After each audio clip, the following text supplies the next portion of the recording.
বাঙালি মুসলমানের মন। আহমদ ছফা। বাংলার চিত্র ঐতিহ্য, সুলতানের সাধনা। শেখ মোহাম্মদ এস.এম. সুলতানের আঁকা গুরুফা নিতম্ব বিশিষ্টা পিনস্তনী এ সকল চমৎকার স্বাস্থ্যবতী কর্মিষ্ঠা নীলাচঞ্চলা নারী স্পর্ধিত অথচ নমনীয় সর্বক্ষণ সৃজনলীলায় মত্ত। অহল্যা পৃথিবীর প্রাণ জাগানিয়া এ সকল সুঠামকান্তি কিষান, এ সকল সুন্দর সূর্যোদয়, সুন্দর সূর্যাস্ত, রাজহাঁসের পাখনার মতো নরম তুলতুলে এই সকল শুভ্র শান্ত ভোর, হিঙ্গুলবরণ মেঘমেঘালির অজস্র সম্ভার, প্রসারিত উদার আকাশ, অবারিত মাঠ গগন ললাট, তালতমাল বৃক্ষরাজির সারি, দীঘল বাঁকের নদী তীরের এই সকল দৃষ্টিশোভন চর, মাঠের পর মাঠে থরে থরে ঢেউ খেলানো সোনার ধান, কলাপাতার ফাঁকে ফাঁকে জোনাকজলা এমন মোহনী অন্ধকার, আঁকাবাঁকা মেঠোপথের বাঁকে বাঁশকাঠে গড়া কৃষাণের এই সকল সরল আটচলা, এই সকল আদি বাছুর এবং পরিণত বয়স্ক গবাদি পশু, সর্বোপরি গোটা জনজীবনে প্রসারিত উৎপাদন শৃঙ্খলে আবদ্ধ সভ্যতার অভিযাত্রী অজেয় মানুষ, তারা যেন দৈনন্দিন জীবনধারণের স্রোতে কেলিকলারসে যুগ থেকে যুগান্তর পেরিয়ে অনন্তের পথে ভেসে যাচ্ছে। ক্যানভাসে তাদের প্রত্যয়দীপ্ত বলিষ্ঠ উপস্থিতি, স্বচ্ছন্দ ঋজু গতিভঙ্গিমা এমনভাবে বাধা পড়েছে, মনে হবে সমস্ত নিসর্গ দৃশ্য ছাপিয়ে মেঘেতে ঠেকেছে তাদের মস্তক এবং পাতালে প্রবিষ্ট হয়েছে মূল। তাদের শ্রমঘামের ঝঙ্কার, চেষ্টার সঙ্গীত সমস্ত প্রাকৃতিক কোলাহল ভেদ করে আকাশগঙ্গার কিনারে কিনারে ছলাৎ ছলাৎ ধ্বনিতে একসঙ্গে ফেটে পড়ছে। শহরের চৌমোহনার ইট সিমেন্টের পুরো কঠিন আবরণ ফাটিয়ে একটা আস্ত ঝর্ণা যদি বন্য আদিম ভঙ্গিমায় জেগে ওঠে, রঙিন জলধারা হঠাৎ করে ঊর্ধ্বে উৎক্ষিপ্ত করতে থাকত, পৃথিবীর অন্তরের এই নৃত্যপরায়ণ রসধারার প্রতি মানুষ যেমনই বিনয় বিশিষ্ট নয়নের দৃষ্টিপাত করত, তেমনি চোখে মানুষ সুলতানের আঁকা এই সকল ছবি দেখেছে। এই ছবিগুলো অত্যন্ত আকস্মিকভাবে বাংলার অস্পষ্ট ঝাপসা কুয়াশাচ্ছন্ন অবগুণ্ঠিত অতীত ঘুরে প্রবল প্রাণশক্তির তোরে উপরের সমস্ত নির্মোক বিদীর্ণ করে শিল্পীর পারঙ্গম তুলির মাধ্যমে আমাদের যুগ এবং আমাদের কালের ঘাটে এসে আশ্রে পড়েছে। তারপর কোনো রকম ভনিতা না করেই বাংলাদেশের চিত্র দর্শকদের উদ্দেশ্যে অমেঘ নির্দেশবাণী উচ্চারণ করেছে।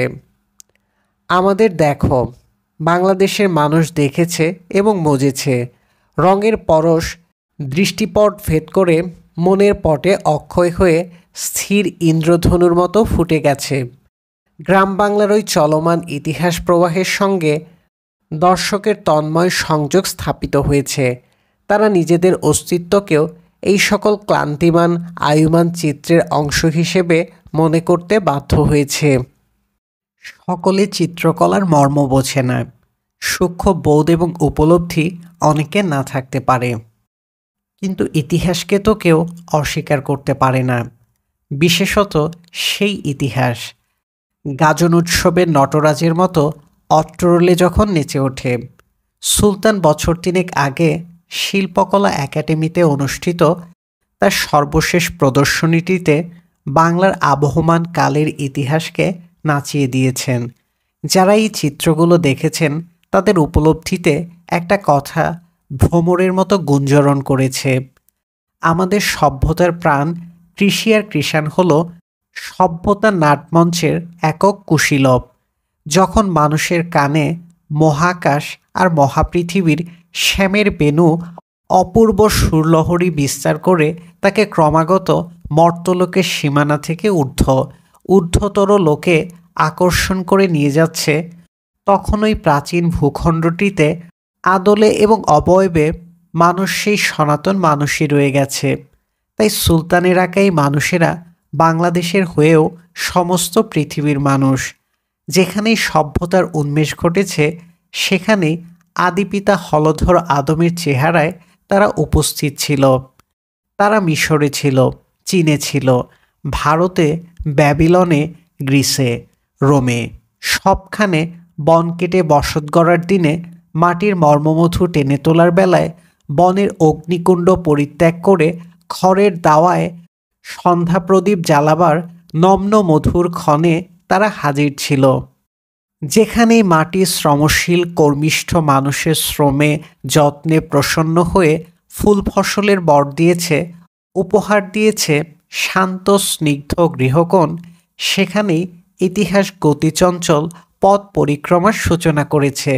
মাটি এবং মানুষের এই দ্বৈত সম্পর্ক বিশদ করে বলতে গেলে নিসর্গ এবং মানুষের দ্বান্দ্বিক সম্পর্ক মানুষের প্রেক্ষিতে সুলতানের আঁকা চিত্রমালায় এমন আকার পেয়েছে, এমন বরণ ধরেছে যে একান্ত নির্জীব এবং পাষণ্ড না হলে তার আবেদন অস্বীকার করা প্রায় একরকম অসম্ভব হয়ে দাঁড়ায়। বাংলার বদলে সুলতান যদি আরব দেশে জন্ম নিতেন, মরুচারী বেদুইনদের ছবি আঁকতেন। যদি জন্মাতেন নরওয়ে, সুইডেনে, তাহলে সমুদ্রচারী জেলেদের সভ্যতার প্রতিকৃত হিসেবে আঁকতেন।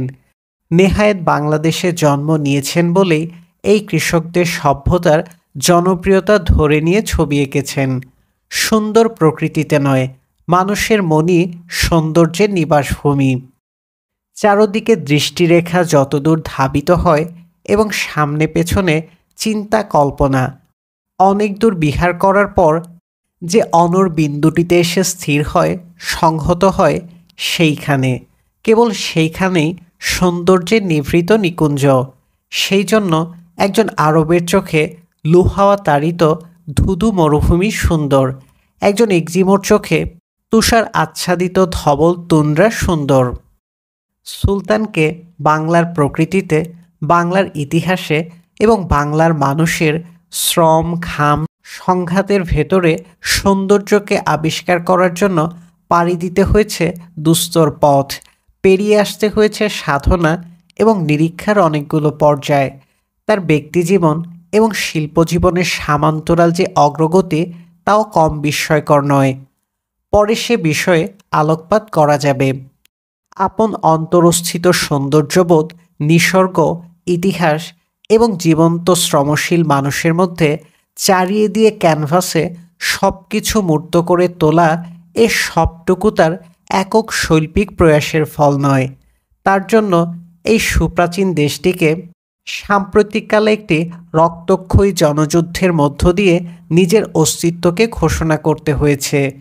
একটি উদ্ভিদ সমতুল ঘুমন্ত জাতির প্রতিটি শ্রেণীর মধ্যে, প্রতিটি সামাজিক স্তরের মানব সাধারণের ভেতর বন্দুকের আওয়াজে, কামানের হুঙ্কারে যে জাগরণ এসেছে, যা তাদের সম্মিলিত সৃষ্টিশক্তির তেজ উপলব্ধি করিয়ে ছেড়েছে, তার প্রয়োজন অপরিহার্য ছিল। ইনকিউবেটর যন্ত্রের তাপে ডিমের খোলস ফেটে যেমন করে মুরগির বাচ্চা প্রাণ পেয়ে বেরিয়ে আসে, তেমনইভাবে বাংলাদেশের মুক্তি সংগ্রামের উত্তাপে শিল্পীর অন্তর চিরে এই সকল ছবি বেরিয়ে এসেছে। মুক্তিযুদ্ধের সবটুকু আবেগ, সবটুকু জীবন উল্লাস, সবটুকু স্পর্ধা এবং দুঃসাহস এই ছবিগুলো ধরে রেখেছে। এরকম একটি প্রলয়ঙ্কারী ঘটনা না ঘটলে সুলতানের তুলি কশ্চিন কালেও এইরকম আশ্চর্য ছবি প্রসব করতে সক্ষম হতো না। যত প্রতিভাই তার থাকুক, কৃষাণ জীবনের প্রতি তার অনুরাগ মমতা যতই নিবিড় গভীর হোক না কেন, বাঙালি জাতির ঐতিহাসিক সংগ্রামের একেবারে অন্তঃস্থল থেকেই এই সকল চিত্রের উদ্ভব। এ কারণে ছবিগুলো দর্শকের মনেও প্রত্যক্ষভাবে ইতিহাসবোধ জাগিয়ে তুলতে সক্ষম। হয়তো দর্শক সচেতনভাবে অনুভব করতে পারেন না, কিন্তু অন্তরালেই বোধ ক্রিয়াশীল থাকে ঠিকই। ইতিহাসের এই জাগ্রত দেবতার প্রতি অজানিত শ্রদ্ধা নিবেদনের উদ্দেশ্যে দলে দলে মানুষ এই সকল ছবি প্রদর্শন করতে এসেছে।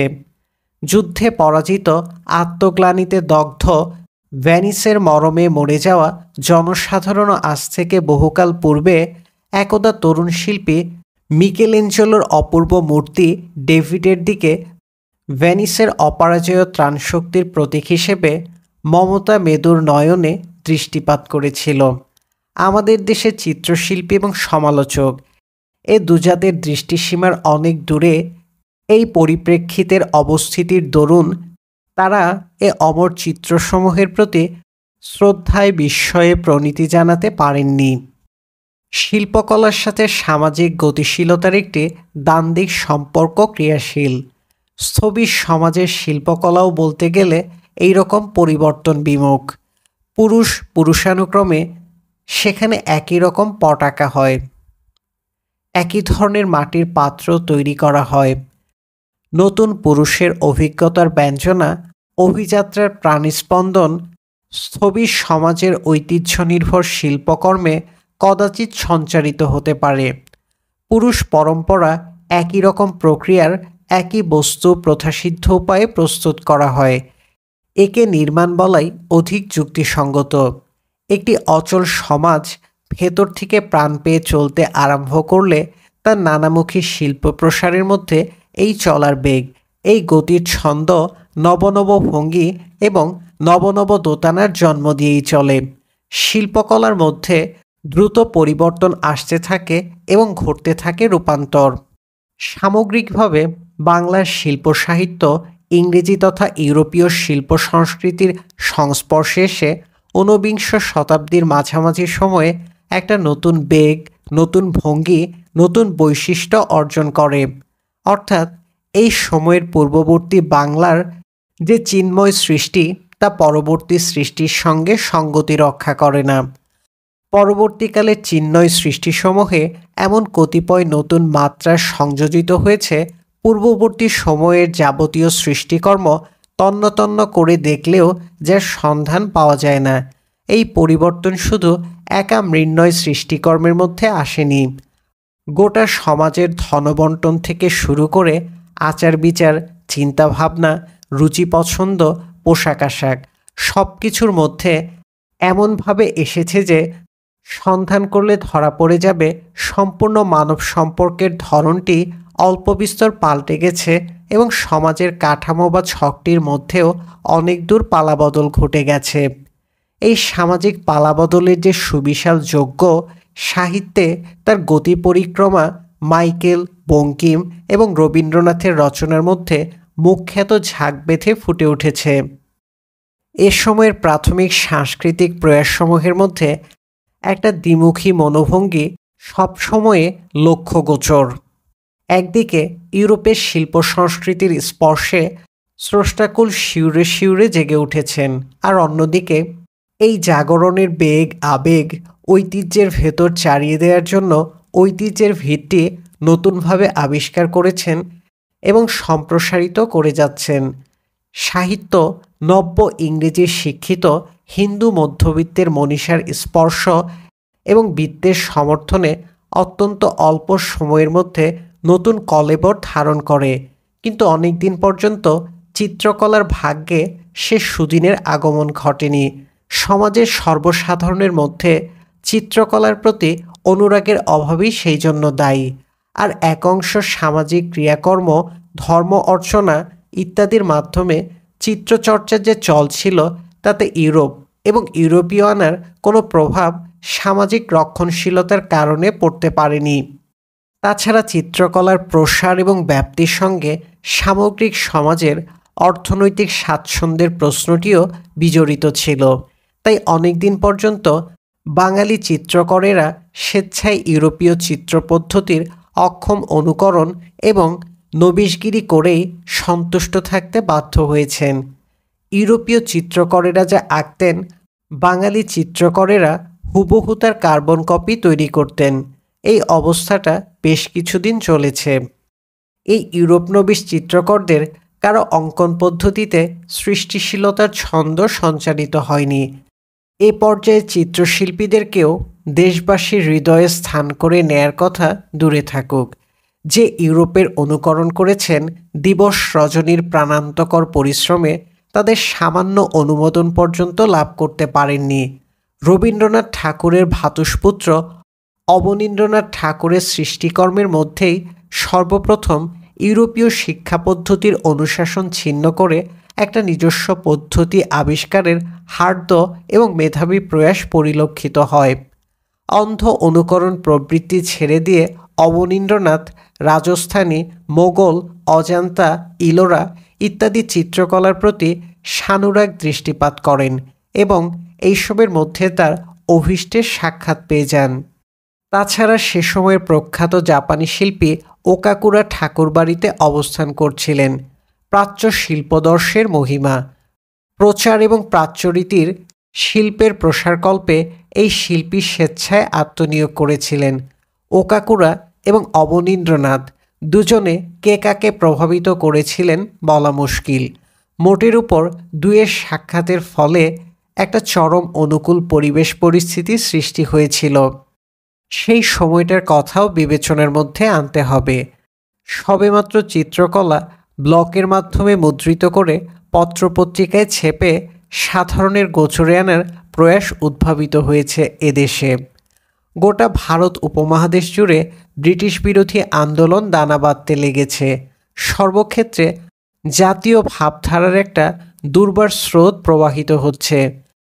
বিপুল পরিমাণ চাহিদা, জাতীয় সাহিত্য চাই, জাতীয় বিজ্ঞান চাই, জাতীয় শিল্প, জাতীয় বাণিজ্য চাই। ভারতের উঠতি বুর্জোয়া সর্বক্ষেত্রে নিজেদের অধিকার প্রসারিত করার জন্য মারি কি মরি পণ করে উঠে পড়ে লেগেছে। এই সময়ে অবনীন্দ্রনাথ চিত্রকলার একটা নিজস্ব পদ্ধতি তৈরি করলেন। তা সর্বাংশেও যেমন ভারতীয় নয়, তেমনি সর্ব অবয়বে ইউরোপের অন্ধ অনুকরণও নয়। দুয়ের সংশ্লেষে হয়ে উঠল তৃতীয় বস্তু। অসাধারণ মৌলিকত্ব সম্পন্ন ও সকল চিত্রকর্ম দেশের আলোকিত অংশের মন কেড়ে নিল। বিদেশিরাও প্রশংসা করল। অবনীন্দ্রনাথ ভারতের জাতীয় শিল্পের জনক এবং ভারতের আত্মার অমর উদ্বোধক পুরোহিত হিসেবে আখ্যাত হলেন। কিন্তু কোন ভারত? যে ভারতে দক্ষ দয়িতার বিরহে একাকী অমোচন করে, যে ভারতে মোগল সম্রাট শাহজাহানের ধ্যাননেত্রে তাজমহলের মর্মর সমাধিতলে শয়ান মমতাজ বেগমের মতো সুন্দর মৃত্যু স্বপন ঘনিয়ে আসে। অতীত ইতিহাস থেকে সন্ধান করে যে রীতি ধ্যানের সাধনায় বের করে আনলেন, গঙ্গা জলে গঙ্গা পুজোর মতো অবনীন্দ্রনাথ ঠাকুর তা অতীত রোমন্থনের মধ্যেই সীমায়িত রাখলেন। অতীত তার সামনে এমন কুহকজাল মেলে ধরেছিল যে তার গণ্ডি ভেদ করে বর্তমানের পথে পদচারণা তার পক্ষে অসম্ভব ছিল। চলমান জীবনের কোনো ছবি আঁকলেও অতীতের সেই সুন্দর কুয়াশা এসে বর্তমানে পথরোধ করে দাঁড়িয়েছে। অবনীন্দ্রনাথের চিত্রকর্মগুলো ভারতের চিত্রকলার আকাশে উজ্জ্বল অনুপম বরণ বিশিষ্ট ইন্দ্রধনুর মহিমা নিয়ে জেগে থাকবে, একথা সত্যি। কিন্তু সেগুলো বাস্তবের কেউ নয়। হালকা মনোরম পুঞ্জ পুঞ্জ রঙের প্রলেপে সৃষ্ট অর্ধেক শরীর, অর্ধেক ছায়ামাত্র। শুধু আকাশে সঞ্চরণ করে, মেরুদণ্ড সোজা করে স্মৃতির স্বপ্নভারে ভরাতুর এই সকল ফিগার মাটিতে দাঁড়াতে পারবে না। তার এই সীমানা শিল্পী স্বয়ং জানতেন এই যে ফাঁক রয়ে গেল তা তিনি ভরাট করতে পারবেন না। এ তার সাধ্যের বাইরে। তিনিও তার আঁকা চিত্রের মতো স্বপ্ন স্মৃতিভারে অতিশয় কাতর। অবনীন্দ্রনাথ তার বাগেশ্বরী শিল্প প্রবন্ধাবলী গ্রন্থটিতে শিল্পের তত্ত্ব হিসেবে যেই সব মতামত ব্যক্ত করেছেন তাও তার স্মৃতির স্বপ্নেরই অংশ মাত্র। তথাপি তিনি সর্বান্তকরণ দিয়ে কামনা করতেন কেউ একজন আসুক যে আঁকবে নিটোল রক্তমাংস বিশিষ্ট সামাজিক মানুষের ছবি। বোধ করি সে আশায় বুক বেঁধে বেঙ্গল আর্ট স্কুলে শিক্ষকতার ব্রত গ্রহণ করেছিলেন এবং বাংলার ব্রত বইটি লিখেছিলেন। অবনীন্দ্রনাথ ঠাকুর তার বাংলার ব্রত বইটি বাঙালি সমাজ জীবনের আনাচ কানাচ অনুসন্ধান করে বাঙালি শিল্পের প্রাণভোমরাটিকে সূত্রাকারে উপস্থিত করেছিলেন। একটি গভীর স্বাদেশিক এবং শৈল্পিক দায়িত্ববোধে উদ্বুদ্ধ হয়েই তিনি এই কাজটি করেছিলেন। এই সমাজের সহজ সরল কিন্তু লীলায়িত শিল্প নিদর্শন এবং অন্তরালবর্তী মোটিভসমূহ আত্যন্তিক যত্নে নৃবিজ্ঞানীর দক্ষতা সহকারে শুধু সংকলন করেই ক্ষান্ত থাকেননি। তার ছাত্ররা যেন নিজেদের এই সকল ঐতিহ্য সম্পদকে নিয়মিত চর্চা এবং ক্রমাগত নিরীক্ষার বিষয় হিসেবে গ্রহণ করেন, সেই দিকে তিনি সতত সজাগ দৃষ্টি রেখেছিলেন। অবনীন্দ্রনাথের সেই প্রত্যাশার সবটা হাওয়ায় মিলিয়ে যায়নি। নন্দলাল বসু এবং যামিনী রায়ের শিল্প সাধনার মধ্যে অবনীন্দ্রনাথের সে আকাঙ্ক্ষার অনেকখানি চরিতার্থতা লাভ করেছে। নন্দলাল বসুই প্রথম ব্যক্তি যাকে প্রকৃত অর্থে সার্থক বাঙালি চিত্রশিল্পীর শিরোপা দেয়া যেতে পারে। অবনীন্দ্রনাথের কুয়াশাচ্ছন্ন স্বপ্নমণ্ডিত তন্ময় পরিবেশের মায়ার বাঁধন ছিঁড়ে নন্দলালের রেখাপ্রধান চিত্রসমূহ বস্তু ঘনিষ্ঠতা লাভ করে বাস্তব জগতে মেরুদণ্ডের উপর থিতু হয়ে দাঁড়াবার জন্য যেন সংগ্রাম করছে। তাই বলে নন্দলাল বসু পৌরাণিক চিত্র আঁকেননি এমন নয়, তবে তার পৌরাণিক চিত্রগুলো দেখেও মনে একটা ধারণা জন্মাবে যে সেগুলো পৌরাণিক জগৎ থেকে মাটির পৃথিবীর দিকে যাত্রা শুরু করেছে। তার ধ্যানী বুদ্ধ ছবিটির কথা ধরা যাক। এখানে বুদ্ধদেবের ধ্যানমগ্নতাটাই সব নয়, তার রক্তমাংসের অস্তিত্বটাও ধরা পড়েছে। আবার যখন তিনি রবীন্দ্রনাথ কিংবা মহাত্মা গান্ধীর ছবি আঁকেন, রেখার বাঁকে বাঁকে একটুখানি পৌরাণিকতা যেন প্রাণ পেয়ে ওঠে। চলমান সাঁওতাল রমণীর চিত্রে যে ভঙ্গি ফুটে বেরিয়েছে তা অনেকটা এরকম। চিত্রটি সাঁওতাল রমণীর, কোনো সন্দেহ নেই। শরীরে যৌবন জ্বলছে, খোপায় দুলছে বনফুলের আভরণ, বলিষ্ঠ পায়ের গোছ, চলার ছন্দে বিজন বনভূমি ছন্দায়িত হয়ে উঠেছে। এইসব তো রয়েছেই, এইটুকু না থাকলে শিল্প হবে কেমন করে?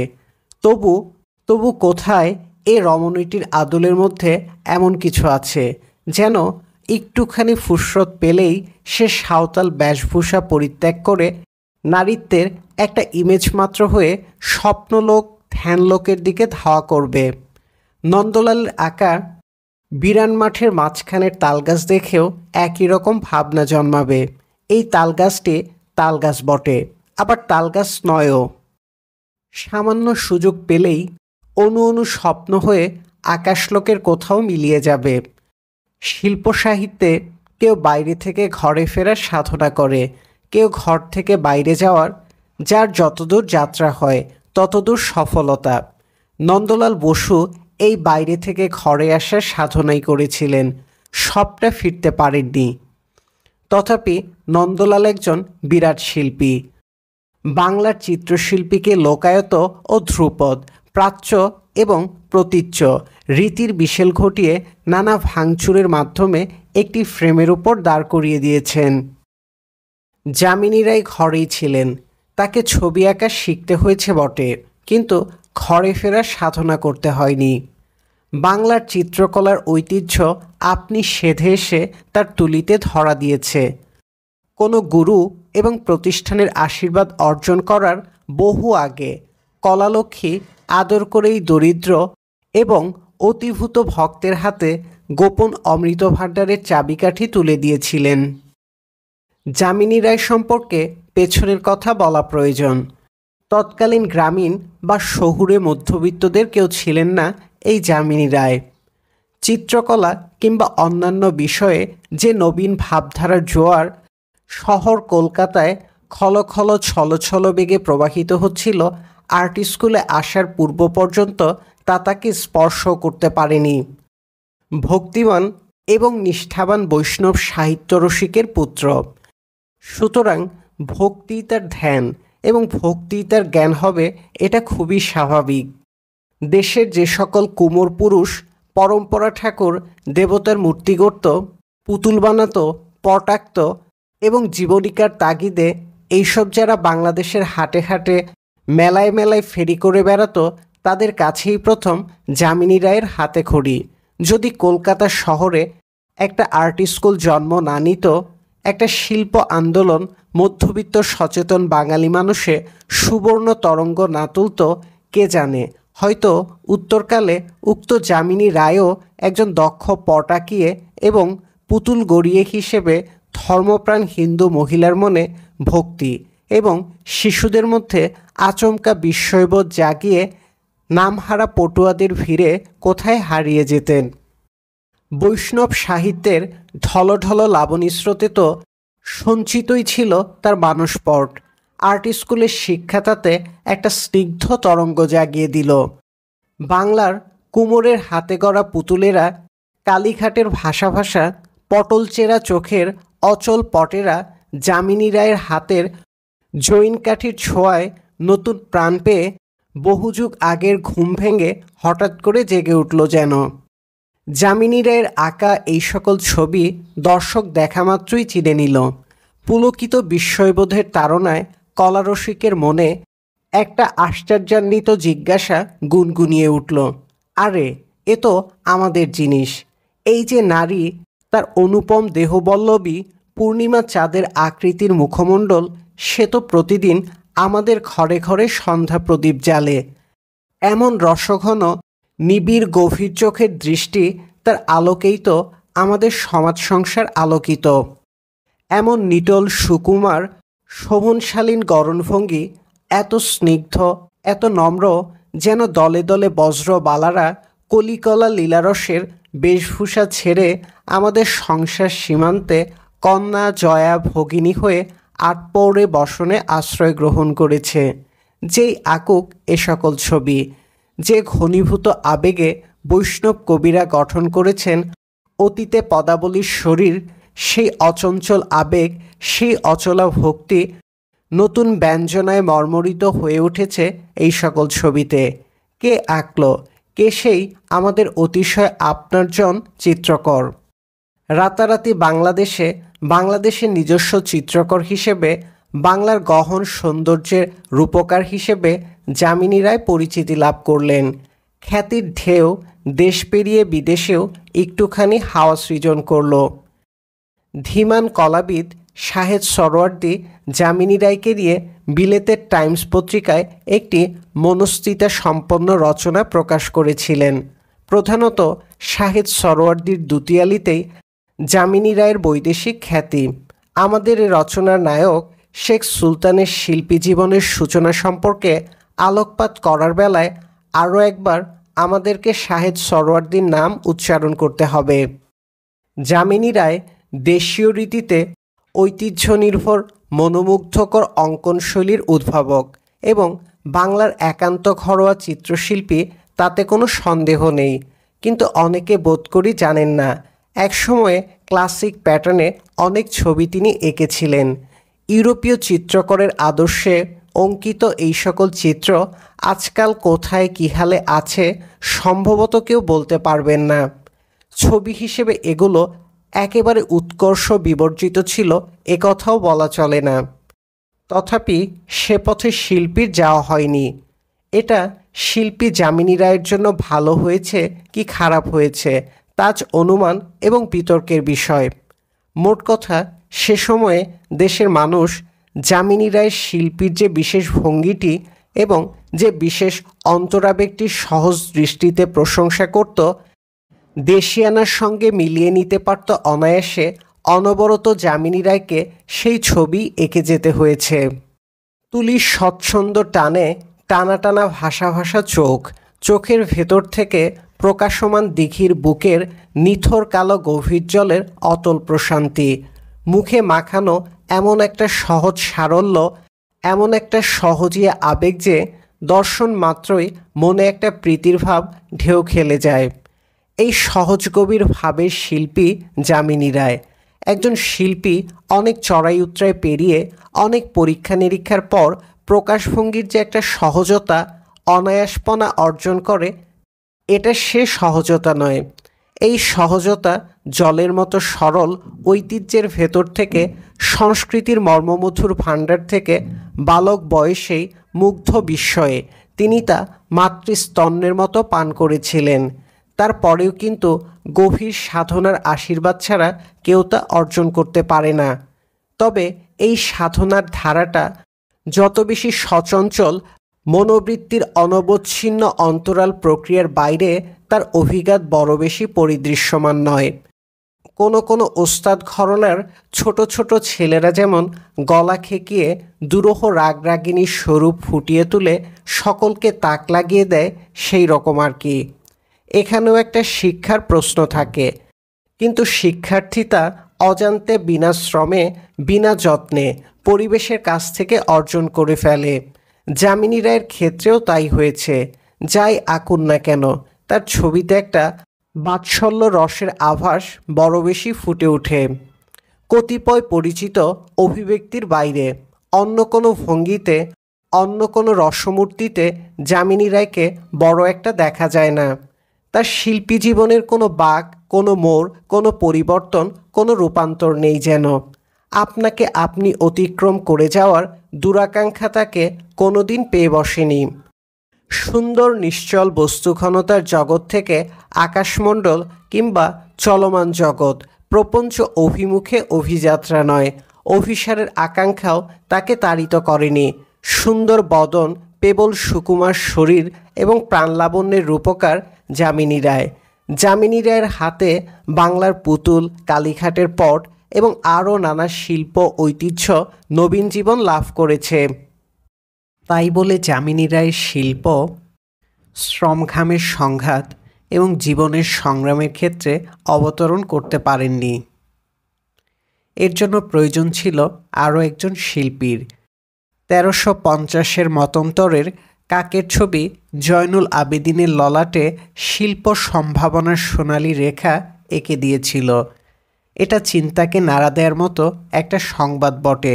অবনীন্দ্রনাথের আলকাপুরীর দূর দূরান্তের আধেক স্পষ্ট আধেক অস্পষ্ট স্বপ্ন বিজড়িত রোমাঞ্চ কল্পনা নয়। নন্দলালের ছন্দায়িত আধেক বাস্তব আধেক অবাস্তবের আলিঙ্গনে বাঁধা পড়া ছিমছাম সুন্দর কোনো ফিগার নয়। আর মুখে বৈষ্ণব কবিতার ঢলঢলে লাবণী মাখানো গহন নয়না কোনো কামনার ধন নারীও নয়। অমঙ্গলের বার্তাবাহক একটা তুচ্ছাতিতুচ্ছ কাক, তাও আবার মনন্তরের কাক, শিল্পীর তুলিতে জন্মলাভ করে সকলের মনোহরণ করল। কিন্তু কেন? আর যিনি আঁকলেন তার সমাজের মধ্যে ঐতিহ্যের ভেতরে, পরিবার কিংবা পরিমণ্ডলের পরিসরে তুলির লেখনের কোনো আদর ছিল না। তথাপি এই তরুণ মুসলমান শিল্পী সৃজন শক্তির জাদুতে কাকের ছবির মধ্য দিয়ে মতান্তরের সমস্ত ভয়াবহতা, সমস্ত হাহাকার, সমস্ত নিষ্ঠুরতা, সমস্ত হৃদয়হীনতা এমনভাবে মূর্ত করে তুললেন এই সংবাদটির ভেতরে অনেকগুলো বড় বড় সংবাদ আত্মগোপন করে আছে। অবনীন্দ্রনাথ যে সমাজের নিরাপদ পাটাতনে উপবেশন করে স্নিগ্ধ রুচি এবং পূর্ণিমার মধুযামিনীর স্বপ্ন চর্চা করতেন, কালের ইঁদুর সেই নিশ্চিন্ত বিলাসবাসরের করিবর্গা এবং খিলানে খিলানে দ্রংষ্টা রেখা প্রবিষ্ট করিয়ে কেটে কুটে একাকার ছত্রখান করে ছেড়েছে। আর সেই রামধনু ঘেঁকে তোলা চমৎকার সূক্ষ্ম রুচিরেখা কালের জল সম্পূর্ণরূপে ধুয়ে দিয়ে গেছে। নন্দলালের স্বপ্ন বাস্তব জড়াজড়ি করা ফিগারসমূহ ভয়ঙ্কর এবং অমঙ্গলের ত্রাসিত রূপ দেখে সভয়ে পালিয়ে বিশ্ব ভারতীয় কলাভবনে মুখ লুকিয়ে বেঁচেছে। যামিনী রায়ের চাঁদপানা মুখের রমণীরা দুর্ভিক্ষের দেশ ছেড়েছে। হাভাতের হাঘরেদের মুলুকের সীমানা অতিক্রম করে নগদ রজত মুদ্রার বিনিময়ে গোড়ার সৈন্যদের বগলে চড়ে ইংল্যান্ড আমেরিকায় পাড়ি জমাচ্ছে। এই দুর্ভিক্ষ, এই অনাহার যন্ত্রণা, এই ধ্বংসলীলা, এই অমঙ্গলের ভয়ঙ্কর মূর্তি ধারণ করবে কোন শিল্পীর চেতনালোক? জয়নুল আবেদিন তার শিল্পী জীবনের সূচনা পর্বে সরল সবল বাহু দুটি দিয়ে এই নিবিষ্ট, এই বিভৎসতাকে আলিঙ্গন করতে চেষ্টা করেছিলেন। গোটা মুসলিম সমাজটার চিত্রকলার হাতেখড়ি হয়েছে জয়নুলের মাধ্যমে। ব্যক্তি হিসেবে জয়নুলের জন্য এটা একটা অভাবিত ঘটনা বটে, কিন্তু সমাজটার কথা চিন্তা করলে মনে প্রত্যয় জন্মায় যে ঠিক সময়েই ঠিক মানুষটি জন্ম নিয়েছে। কাজী নজরুল ইসলামের সিংহনাদ এবং বুলবুল বচন বাংলার কাব্যলোক ও সঙ্গীতলোকে বজ্রবাণ আর পুষ্পবৃষ্টি দুই বর্ষণ করেছে। কবি কাজী নজরুল ইসলাম নামের সিংহ দরজা পেরিয়ে প্রাণের পতাকা উড়িয়ে বাংলার কাব্যকাননে এলেন জসীমউদ্দীন। মহুয়ার মাদকতার সঙ্গে নিথুয়া পাথারের বিরহ ব্যথা সুরের দীর্ঘশ্বাসে ছড়িয়ে দিয়ে সঙ্গীত জগতে আত্মপ্রকাশ করলেন আব্বাসউদ্দিন। প্রায় একই সময়ে চরণে ঝংকার তুলে অপরূপ লীলালাস্য এবং গতিভঙ্গিমাসহ বুলবুল চৌধুরী গন্ধর্ব জগতে এসে উদিত হলেন। এই শিল্পী চতুষ্টয় আব্বাস, জসিম, জয়নুল, বুলবুল ক্ষেত্র আলাদা হওয়ার সত্ত্বেও কোথায় যেন এরা একই সূত্রে বাঁধা পড়ে আছেন। ছোটোখাটো বৈপরীত্যসমূহ আলাদা করে নিলে দৃষ্টিতে ধরা পড়ে যাবে চারজনের মর্মমূলে একই ধরনের জীবনানুভূতি ক্রিয়াশীল। চারজনের ধমনীর শোণিত প্রবাহে একই আকারের লোহিত তরঙ্গ জাগছে আর ভাঙছে।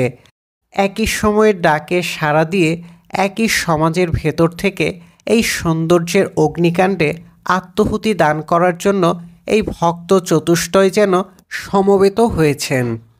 ঊনবিংশ শতাব্দীর হিন্দু মধ্যবিত্তের মানসে কর্ষণে, ঘর্ষণে এবং অনুশীলনে যে জীবনবোধের উন্মেষ এবং বিকাশ, এদের অবস্থান তার চাইতে অনেক দূরে।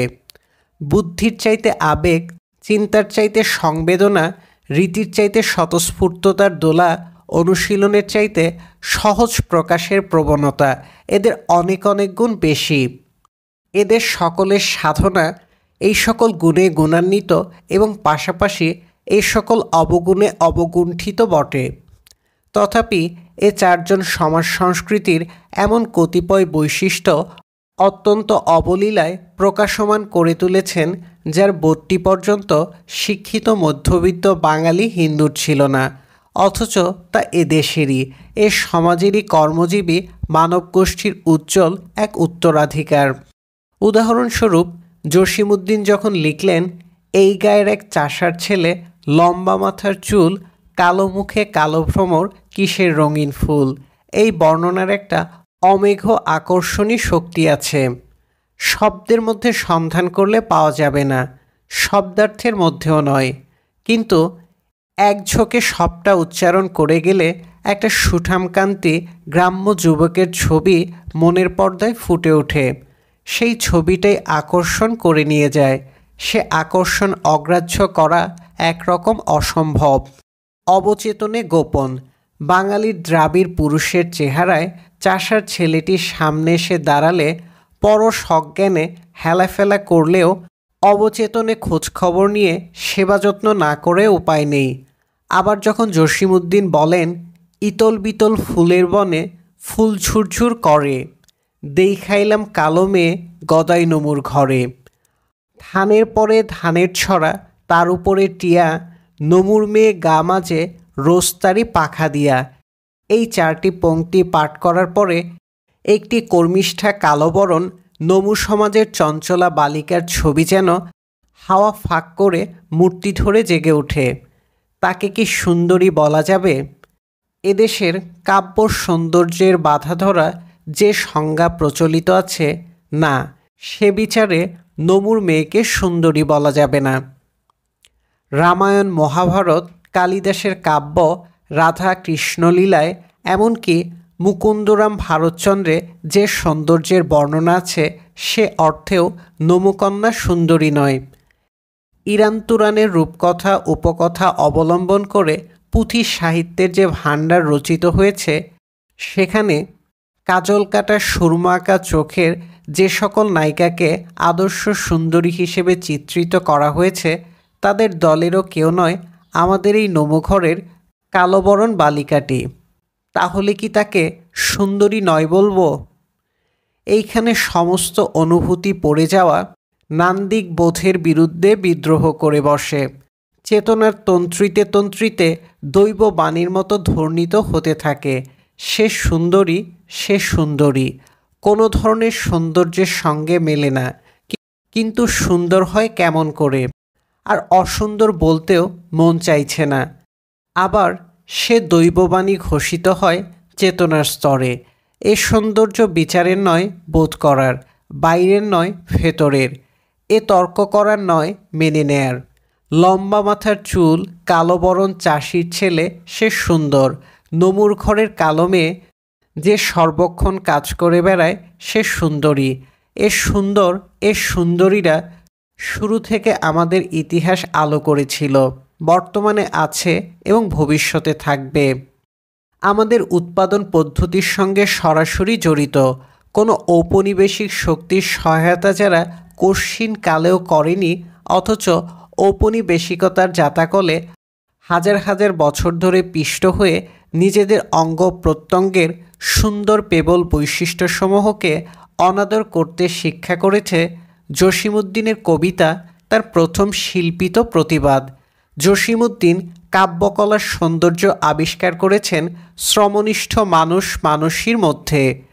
এই শ্রমনিষ্ঠ মানুষের অন্তরের সুন্দর সুরে সুরে মুক্তি দিয়েছেন আব্বাসউদ্দিন। এই মানুষদেরই চলার ছন্দ, জীবন স্পন্দনের হাজারো রকম বৈচিত্র্য বুলবুল চৌধুরী নাচের তালে তালে ফুটিয়ে তুলেছেন। জয়নুল আবেদিনের ছবিতে এই কর্মচঞ্চল মানুষেরাই নতুন প্রাণের বরে চিরদিনের জন্য আয়ুমান হয়ে রয়েছে। জয়নুল আবেদিনের হাত দিয়ে বাংলার চিত্রকলা নতুন একটা কক্ষপথে যাত্রা শুরু করল। জয়নুল আবেদিনের শিল্পকর্মে একটা সমাজের গভীর জীবন ভাবনা আন্দোলিত হয়েছে। একটি সমাজের চলচ্ছবি দ্রুত ধাবমান বিজুরি রেখার গতিশীলতায় জীবন্ত হয়ে উঠেছে। অমন ঠাকুর, নন্দলাল কিংবা যমিনী রায়কে জীবনের যে সংঘাতময় চলমানতা, সে গতিছন্দ তাদের শিল্পে মূর্ত করার কথা ভাবতে হয়নি। সে কারণ আংশিক সামাজিক এবং আংশিক শৈল্পিক। অবনীন্দ্রনাথ যে পরিবেশে মানুষ, যে বোধ উপলব্ধি তার শিল্পচর্চার রক্তবাহী শিরার মতো তাকে বেগ আবেগ দুই জুগিয়েছে, সেই বোধ সেই উপলব্ধি তাকে ইতিহাসের অতি দূর দূরান্তের পরিব্রাজক করে ছেড়েছে, রামধনুর কায়াহীন ছায়ার সঙ্গে আলিঙ্গন করিয়েছে। এদেশীয় চিত্রকলার নবজীবন প্রাপ্তির প্রদোষকালে অবনীন্দ্রনাথের এই ভূমিকা অতিশয় সঙ্গত এবং স্বাভাবিক ছিল। মাটির পৃথিবীতে অনুপম স্বর্গলোক সৃজনের প্রয়াস নন্দলালের পক্ষেই শোভা পায়। চাঁদপানা মুখের একই ঢোল, একই ভঙ্গির প্রতিমা নির্মাণ যামিনী রায়কে মানায় ভালো। কিন্তু জয়নুল আবেদিন, তিনি ভিন্ন মানুষ, ভিন্ন যুগের, ভিন্ন সমাজের শিল্পী। তার চেতনার স্তরে স্তরে ভিন্ন রকম জীবন ভিক্ষা এবং জীবন অভিজ্ঞতা মর্মর ধ্বনিতে বাংলার শ্রমশীল সমাজ, বৃহত্তর অর্থে বাংলার কৃষক সমাজের জীবনসঙ্গীত বাজিয়ে তুলেছে। যোজন যোজন মাঠব্যাপী ছড়ানো উৎপাদন শৃঙ্খলে আবদ্ধ বাংলার কৃষক, বংশপরম্পরা কায়িক শ্রমে যাদের একমাত্র উত্তরাধিকার, এই বৃক্ষপ্রতিম অচল সমাজের মানুষেরা শিল্পীর মনের দুয়ারে দুয়ারে সবেমাত্র টোকা দিতে আরম্ভ করেছে। শ্রমে সেদে সিক্ত মলিনমুখ মানুষেরা শিল্পীর কাছে আবেদন জানাতে লেগেছে, আমাদের মূর্তিমান করো, প্রকাশিত করো। অবনীন্দ্রনাথ কেমন করে সে আহ্বান শুনতে পাবেন? নন্দলাল কেমন করে স্নিগ্ধ রঙে চুবিয়ে রোদে পড়া বৃষ্টিতে ভেজা এই মানুষদের ছবি আঁকবেন? যামিনী রায় কোন সাহসে সুন্দরীদের সঙ্গ ছেড়ে এমন নিখাত চাছাছোলা জীবন সংগ্রামের রঙ্গভূমিতে অবতীর্ণ হবেন?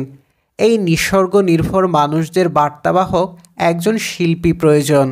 তাই এলেন জয়নুল আবেদিন।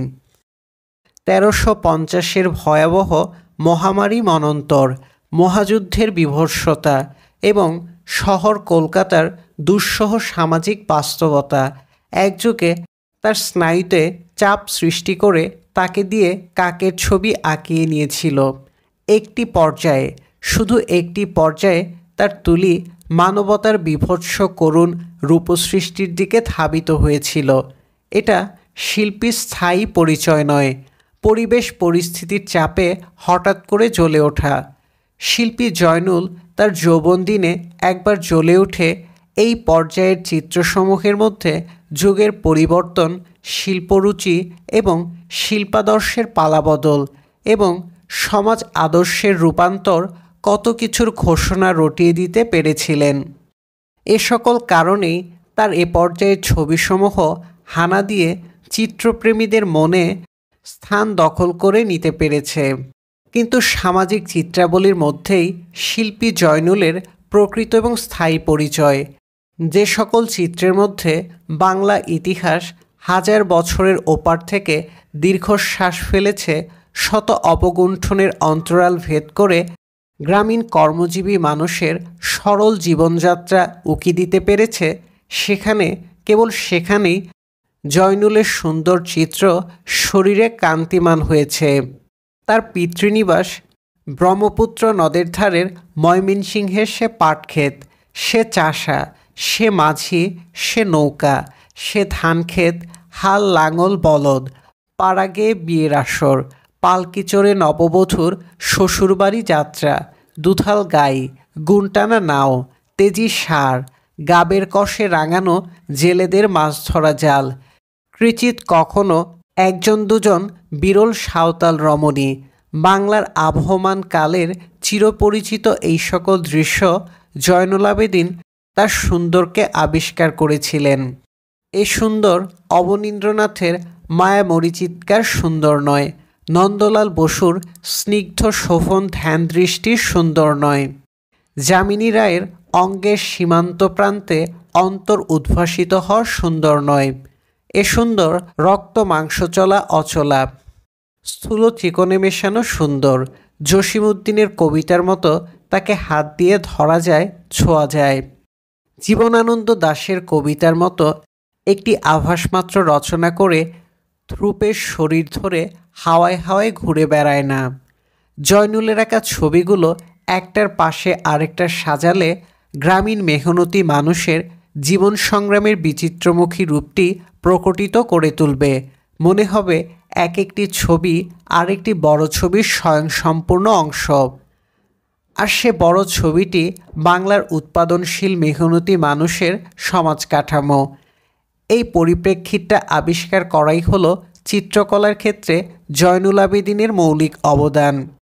আর্ট স্কুলের ছাত্র হিসেবে অবন ঠাকুর, নন্দলাল, যামিনী রায়ের ঘরনা যে স্টাইল বা অঙ্কনশৈলী তিনি রপ্ত করেছিলেন, তার আপন বিষয়ে প্রয়োগের বেলায় দেখা গেল সে রীতি ছোট মাছ ধরা জালে সামুদ্রিক তিমি আটকাবার দুরাকাঙ্ক্ষার মতোই অকেচ এবং হাস্যকর।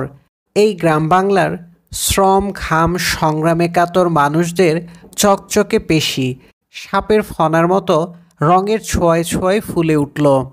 কখনো বা রঙের জাদু সময় সমুদ্র মন্থন করে এমন একখানা মুখদর্পণ কোত্থেকে টেনে আনলো, চোখে পড়লে হঠাৎ করে অনেক প্রকাশহীন কথা বুকে কারণহীন ব্যথায় আকুলি বিকুলি করে। এই তো জয়নুল আবেদিন। অবনীন্দ্রনাথ চিত্রশিল্পের যে ধারাটি রামধনুর রঙে রঙে মুক্তি দিয়েছিলেন, ইতিহাসের স্বপ্ন কল্পনার জগতে টেনে নিয়ে গিয়েছিলেন, সেই একই ধারাটিকে তিনি অপার মমতায় বাংলার প্রাকৃত জনগণের জীবনের সঙ্গে জীবিকার সঙ্গে গেঁথে দিতে পেরেছেন। এ কি কম কথা? তবু এই জয়নুল আবেদিন বড় বেশি একঘেয়ে, বড় বেশি প্রাদেশিক। ইনস্টিংক্টকে ছাড়িয়ে তার ছবি কোনো উচ্চতর আবেদন, সূক্ষ্ম ব্যঞ্জনা সৃষ্টি করতে সত্যি সত্যি অপারগ। তার ছবির নরনারীগুলো যেন সমাজের প্রতিনিধিত্বশীল এক একটা টাইপ বিষয়বস্তু। ব্যক্তি স্বাতন্ত্র্যের ছাপ বড় একটা চোখে পড়ে না। তার শিল্পী জীবনেও ১৩৫০-এর হঠাৎ করে জ্বলে ওঠার ক্ষণটি ছাড়া আপনাকে আপনি ছাড়িয়ে যাওয়ার কোনো প্রাণধর্মী তাগিদ কিংবা প্রেরণার বড় অভাব। শেষ পর্যন্ত জয়নুল আবেদিন চিত্র আঁকার শিক্ষকে পরিণত হয়েছিলেন, আর শিল্পী ছিলেন না। ১৯৭০ সালের সর্বগ্রাসী বন্যা এবং জলোচ্ছ্বাসের পর মনপুরা শীর্ষক চিত্রে আরেকবার যৌবন দিনের মতো জ্বলে উঠবার একটা সজ্ঞান প্রচেষ্টা করেছিলেন। ভয়াবহতার প্রতীকরূপে ঢেউগুলোকে হাঙরের বিরাট হায়ের মতো করে এঁকেও ছিলেন, কিন্তু সে ছবি অভ্যস্ত হস্তের নির্মাণ কৌশল অতিক্রম করে সঠিক সৃজনকর্ম হতে পেরেছে বলে মনে হয় না। চিত্রকলার বোধ এবং উপলব্ধির দিক দিয়ে নিষ্ঠা এবং সাধনার গভীরতার বিচারে জয়নুল আবেদিন, অবনীন্দ্রনাথ, নন্দলাল, যামিনী রায় এই তিনজন শিল্পীর পাশাপাশি স্থান পেতে পারে কিনা সে বিষয়ে যথেষ্ট ভাবনা চিন্তা করে দেখতে হবে। তথাপি জয়নুল আবেদিন বড়, তার হাতে ৮ কোটি মানুষের একটি জাতি চিত্রশিল্পের দীক্ষা লাভ করেছে। বলতে গেলে তার একক প্রচেষ্টায় ঢাকা শহরে একটি চিত্রকলার পীঠস্থান রচিত হয়েছে। একসময় ভারত ভাগ না হলে হয়তো জয়নুল আবেদিনকে সে গুরু দায়িত্ব বহন করতে হতো না এবং তিনি আরও বড় শিল্পী হতে পারতেন। কিন্তু সব কথার সার কথা হলো ভারত বিভক্ত হয়েছিল। ছবি আঁকা বাদ দিয়ে জয়নুলকে ছবি আঁকার মাস্টার হতে হয়েছিল। কবিকে যাবে না পাওয়া জীবনচরিতে।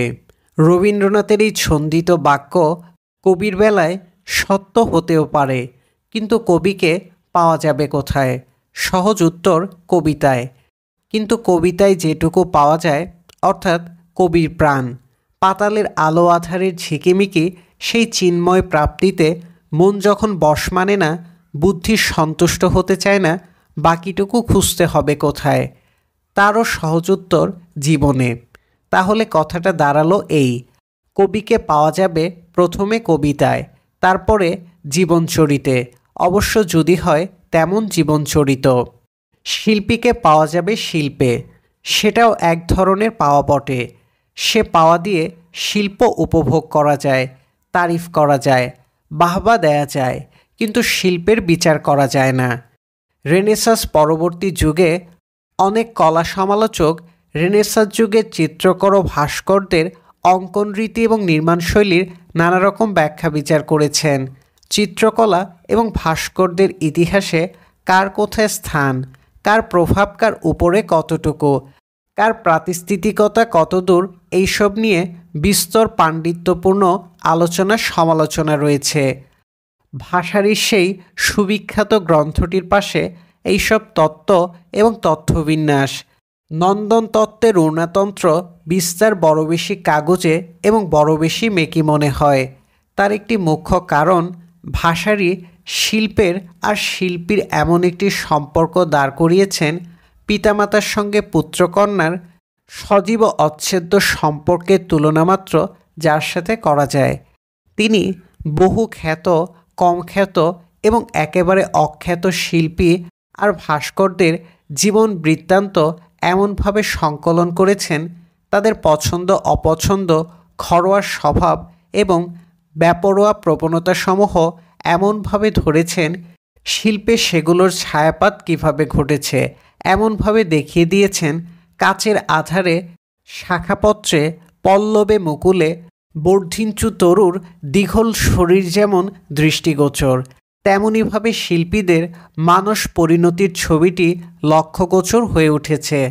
পাশ্চাত্য শিল্প সমালোচনায় এই সুবৃহৎ ও সুবিখ্যাত গ্রন্থটি এত অধিক প্রভাব বিস্তার করেছে যে আরভিং স্টোন যখন মিকেলেঞ্জেলো ও ভ্যান গগের জীবন নিয়ে উপন্যাস রচনা করেন, সামারসেট মম যখন পল গগার জীবন কাহিনী লেখেন, অথবা রমাবল্লা উপন্যাসের পরিসরে সঙ্গীতশিল্পী বেটোফনের মানুষ জীবনের নিরন্তর ঝঞ্ঝাকে ধারণ করতে চেষ্টা করেন, তখন সকল প্রয়াসের মধ্যে ভাষারীর life of the Renaissance painters এর একটা জলছবি কোথাও স্পষ্ট, কোথাও অস্পষ্ট, কেমন যেন ফুটে বেরিয়ে আসতে চায়। এদেশের চিত্রকলার আলোচনা সমালোচনার ধারাটি বলতে গেলে একেবারেই অর্বাচীন এবং সে কারণেই গভীরতা বিবর্জিত। অজান্তা গুহাগাত্রের আশ্চর্য ছবিগুলো কারা এঁকেছিলেন প্রশ্ন করলে গুহার অভ্যন্তরে সে প্রশ্ন শুধু ধ্বনি প্রতিধ্বনি রচনা করে, কোনো জবাব টেনে আনে না।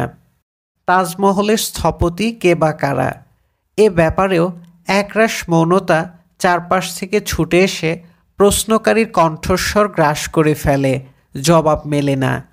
ভারতীয় চিত্র এবং ভাস্কর্যকলার স্রষ্টারা মা মাকড়সার মতো, হাড় মাংস অস্থিমজ্জা সবটুকু ক্ষয় করে বাচ্চা ফুটানোর কাজে। যখন বাচ্চা ডিম ফুটে বেরোলো, পেঁয়াজের খোসার মতো ফুরফুরে একখানি কঙ্কাল ছাড়া আর কোথাও মায়ের কোনো চিহ্ন নেই। ছবি আঁকা হয়ে গেলে, ভাস্কর্য গঠিত হওয়ার পরে শিল্পীর আর কোনো অস্তিত্ব থাকে না। তাই অজন্তাতে হোক, ইলোরাতে হোক, তাজমহলে, কুতুব মিনারে, রাজপুত চিত্রে, কানাড়া চিত্রে, মোগল চিত্রে যিনি শিল্পী তিনি গা ঢাকা দিয়ে রয়েছেন। তার নাম ধাম কুল পরিচয় কেউ জানে না। ইউরোপীয় আদর্শে নব্য চিত্রকলার বিকাশ ঘটলেও যথার্থ অর্থে চিত্র সমালোচনার ধারাটি এখানে অদ্যাবধি গড়ে ওঠেনি। এখানে এক ধরনের সমালোচনার চল আছে, তা যে একেবারে অন্ধ তাও নয়। এমন পারঙ্গম চিত্রভাষ্যকার যথেষ্ট ছিলেন বা এখনও আছেন, যারা উৎকৃষ্ট চিত্রের মর্ম উপলব্ধি করতে পারেন, শিল্পীর প্রাতিস্থিতিকতা অনুভব করতে পারেন, রংরেখার আঁকাবাঁকা বৈশিষ্ট্য প্রকাশমান করে তুলতে পারেন, বিমূর্ত চিত্রের মধ্যে অর্থের ব্যঞ্জনাও আবিষ্কার করতে পারেন। তারপরেও কিন্তু একটা ফাঁক থেকে যায়। শিল্প আর শিল্পীর মধ্যে একটা দ্বান্দ্বিক, জৈবিক এবং সক্রিয় সম্পর্কসূচক চিত্র আলোচনার ধারা এখানে আজ পর্যন্ত তৈরি হয়নি। আমাদের দেশে প্রতিভাবান চিত্রশিল্পীকে এখনও অনেকটা বিশেষ জাতের, বিশেষ ধাঁচের উন্নত শ্রেণীর কারিগর হিসেবে বিচার করা হয়। শিল্প থেকে শিল্পীকে আলাদা করে দেখার সনাতন অনীহা কাটাতে কাটাতেও যেন কাটে না। একজন বিজ্ঞানী যে মেধাশক্তি প্রয়োগ করে একটা নতুন আবিষ্কার করেন, যে মেধার বলে পারস্পরিক যুক্তিশৃঙ্খলার বিন্যাসে একজন দার্শনিক জীবন ও জগতের নতুন অর্থ খুঁজে বের করেন, একজন উৎকৃষ্ট কবি যেভাবে স্বনিষ্ঠ মেধাশক্তির প্রয়োগে উপমা, চিত্রকলা, ছন্দ, অলঙ্কার সহযোগে আনন্দ লোকের দুয়ার উন্মুক্ত করেন, চিত্রকরের দক্ষতাকে কবি, বিজ্ঞানী এবং দার্শনিকের সেই রকম সম্মান ও শ্রদ্ধা দিয়ে বরণ করার মতো মানসিক পরিপক্কতা আমাদের সমাজ অর্জন করতে পারেনি। চিত্রশিল্পীর প্রতিভার যে কদর আমাদের সমাজে, তা অনেকটা দায় পড়ে, ঠেকে এবং বাধ্য হয়। কদাচিৎ তা স্বাভাবিক এবং স্বতঃস্ফূর্ত। সে যা হোক, শেখ মোহাম্মদ সুলতানের চিত্রকর্ম আলোচনা করতে গেলে অবশ্যই তার জীবন আলোচনা করতে হবে। অবনীন্দ্রনাথ থেকে জয়নুল আবেদিন পর্যন্ত সমস্ত শিল্পীর যে জীবন বৃত্তান্ত আমরা জানি, তার সঙ্গে সুলতানের জীবনবৃত্তের সামান্য মিল কোথাও নেই। অন্য সকল শিল্পীর জীবন এবং তাদের কৃত শিল্প একটা ছকে ফেলে বিচার করা যায়। শেখ সুলতানের জীবনকে যেমন, তেমনি তার ছবিকেও বিচার করতে হবে অনেকগুলো ছকে ফেলে, এবং তার সবগুলো আমাদের মানস দৃষ্টির সামনে উপস্থিত নেই। সুলতানের জীবন বলতে বড়জোর যা বলতে পারে তা হলো, লাল মিয়া নামে একটি শিশু যশোর জেলার একটি দরিদ্র কৃষক পরিবারে আজ থেকে 55 কি 60 বছর আগে জন্ম নিয়েছিল। সেই শিশুটি এখন শেখ সুলতান নাম ধারণ করে যশোরের সেই কৃষক সমাজে ঝাঁকড়া কেশ দুলিয়ে নমশূদ্র নরনারীদের আদরের গোসাই সেজে, অর্ধেক ছন্নছাড়া লক্ষ্মী ছাড়া, অর্ধেক সন্তের বেশে সাপ শেয়াল ইঁদুর বেড়াল নিয়ে রঙের সংসার পেতে বসে আছেন।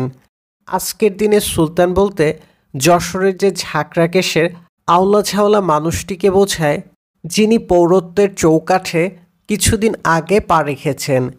পুত্রকন্যা, স্ত্রী, সংসারহীন, একেবারে একাকী একজন প্রাকৃতিক মানুষ।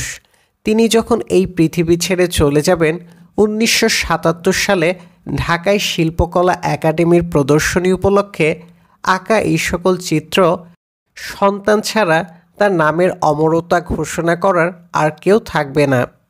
কস্তুরী হরিণের মতো আপনার গন্ধের পেছনে আপনি কক্ষচ্যুত ধূমকেতুর বেগে, প্রাণ প্রবাহের বেগে, প্রাণ প্রবাহের তাপে, হেথা নয় হেথা নয়, নিরন্তর 30টি বছরের ছুটে চলা ঋণ প্রবাহের তাপে ক্ষুণ্ণ জীবনের সমস্ত বেগ, সমস্ত আবেগ যশোরের ভাঙা মন্দিরের দ্বারে দ্বারে, জীর্ণ অট্টালিকার খিলানে অলিন্দে, তরুলতার সংসারে, পশু পাখির সমাজে অসহায় শিশুর মতো গৃহসন্ধান করে চলেছে। জীবন যাকে হ্যাচকা টানে গৃহসমাজ সংসারের বন্ধন খসিয়ে শিল্পতীর্থের যাত্রী করেছে। শিল্পের মানস সায়রের উপকূলেই তো তাকে গৃহসন্ধান করে নিতে হয়। এই গৃহের সন্ধান তিনি একবার পেয়ে গিয়েছিলেন, তখন 1971 সাল, হাজার বছরের পরাধীন বাংলা। প্রাণ পাতালের অভ্যন্তরে অপরাজেয় সত্তার অস্তিত্ব আবিষ্কার করে দর্পিত শক্তির প্রকাশ ঘটিয়ে ভেতর থেকে শিউরে শিউরে আগুন বড় ফনা মেলে জেগে উঠেছিল। বাংলার ইতিহাসের সেই অভাবিত, সেই অচিন্তিত পূর্ব জাগরণের অরুণ আভায় তার একখানি আশ্রয় নিকুঞ্জের ছায়া দর্শন করেছিলেন শেখ সুলতান। কামান বন্দুকের হুঙ্কারের মধ্যে গৃহের কলকাকলি কান পেতে শুনেছিলেন। ইতিহাসের এই থরথর কম্পিত জাগরণের মধ্যে তিনি ধ্যান দৃষ্টিতে দেখতে পেয়েছিলেন সমাজের উপরতলার শ্রেণীগুলো। বিভিন্ন ঐতিহাসিক সময়ে যারা ঔপনিবেশিক শক্তির সহায়তা দিতে দিতে উৎপাদন পদ্ধতির সঙ্গে সম্পর্কহীন পরগাছার মতো ফাঁপানো ফোলানো জীবনে অভ্যস্ত হয়ে উঠেছে, এই সামাজিক ভূমিকম্পে তাদের অস্তিত্ব তাসের ঘরের মতো ভেঙে তছনছ হয়ে যাচ্ছে। সময়ের প্রখর তাপে তারা মোমের পুতুলের মতো গলে একাকার হয়ে যাচ্ছে। এই কম্পনের বেগ ধারণ করা তাদের সাধ্যের বাইরে। এই জাগরণের আগ্নেয় সংবাদ বহন করতে গিয়ে তারা জ্বলে পুড়ে খাক হয়ে যাবে। পাশাপাশি আরেকটি শ্রেণীকে তিনি দেখতে পেয়েছিলেন, প্রকৃতি এবং ইতিহাসের গভীর অঙ্গীকার যারা নিরবধি কাল ধরে বহন করে চলেছে। নতুন ফুটন্ত ইতিহাসের আবেগ উত্তাপ সবটুকু পান করে ফুটে উঠবার বীর্য এবং বিকাশমান সৃষ্টিশীলতা যাদের আছে, সেই শ্রমজীবী কিষাণ জনগণকে তিনি বাংলার ইতিহাসের নবীন কুশীলভ হিসেবে দেখতে পেয়েছিলেন। এই দেখা সমাজবিজ্ঞানীর খুঁটিয়ে খুঁটিয়ে সামাজিক সম্পর্কের জটাজাল বিচার নয়, অর্থশাস্ত্রীর চুলচেরা শ্রেণী বিশ্লেষণ নয়।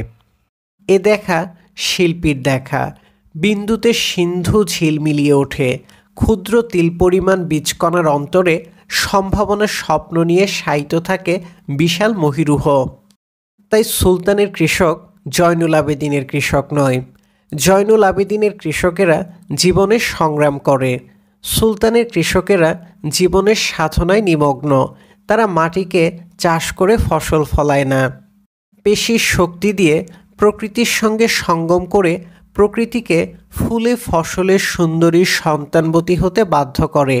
এইখানে জীবনের সংগ্রাম এবং সাধনা, আকাঙ্ক্ষা এবং স্বপ্ন আজ এবং আগামীকাল একটি বিন্দুতে এসে মিশে গিয়েছে। সুলতানের কৃষকেরা নেহায়েত মাটির করুণা কাঙ্গাল নয়। রামচন্দ্র যেমন অহল্যা পাষাণীকে স্পর্শ করে মানবী রূপ দান করেছিলেন, তেমনি তার মেহনতি মানুষদের পরশ লাগামাত্রই ভেতর থেকে মাটির প্রাণসুন্দর মধুর স্বপ্নে ভাপিয়ে উঠতে থাকে। এই মানুষগুলো পাখা থাকলে দেবদূতের মতো আকাশের অভিমুখে উড়াল দিতে পারত, কিন্তু একটি বিশেষ ব্রত, একটি বিশেষ অঙ্গীকারে আবদ্ধ বলেই তারা মাটির দিকে ঝুঁকে পড়ে আছে। সে অঙ্গীকারটি, সে ব্রতটি মাটিকে গর্ভবতী ও ফসলশালিনী করা। মাথার উপরে স্বর্ণলোকের যা কিছু প্রতিশ্রুতি, যা কিছু প্রেরণা, তার সবটুকু আকাশের নীল থেকে, রামধনুর বর্ণের সুষমা থেকে হেঁকে এনে মাটির ভেতরে চারিয়ে দিয়ে যাচ্ছে এই মানুষের দল। ম্যাক্সিম গোর্কির সেই বাক্যটি কি দর্পিত, কি ব্যঞ্জনায় এই মানুষ শব্দটি উচ্চারণ মাত্রই নিসর্গের অন্তরে কি ব্যাকুল সাড়া এবং কানাকানি পড়ে যায়। সুলতানের আঁকাই কৃষকদের যিনি দেখেছেন অবশ্যই একমত হবেন, ম্যাক্সিম গোর্কির মানুষ সম্পর্কিত মন্তব্য কত সার্থক এবং যথার্থ হয়েছে।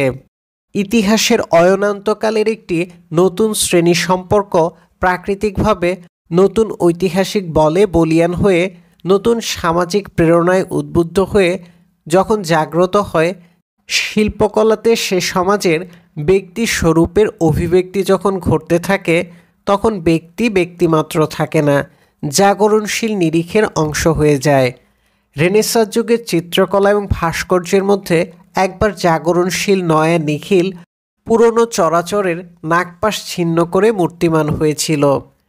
দেবতা এবং দেবলোকের নষ্ট অপরিচিত স্বপ্নের অশরী সৌন্দর্যের মায়াকাননের বলয়ে গ্রাস থেকে চিন্তা কল্পনাকে মুক্ত করে প্রাকৃতিক নিয়ম শাসিত এই পৃথিবীর দিকে এবং সমস্ত সুন্দরের নিবাসভূমি এই দেহদেউলের প্রতি বিস্ময়াপুত নয়ন মেলে অগ্রপথিক মানুষেরা যখন নয়া মানববিজ্ঞানের প্রাসাদে সম্ভাবনা স্পন্দিত অন্তরে তাকাতে আরম্ভ করেছে, সেই দেখার আবেগ প্রত্যাশায় রেনেসাঁস যুগের শিল্পীদের শিল্পকর্মে প্রতিফাত হয়ে উঠেছে।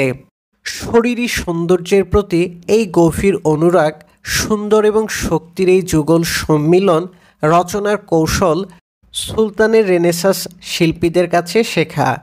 ভাগ্যবশত রেনেসাঁস শিল্পের পীঠস্থানসমূহে পরিব্রাজকের বেশে ঘুরে বেড়ানোর সুযোগ তার হয়েছিল। পুরনো দেবতারা যেমন মরে না, পুরনো শিল্পীও তেমনই অমর।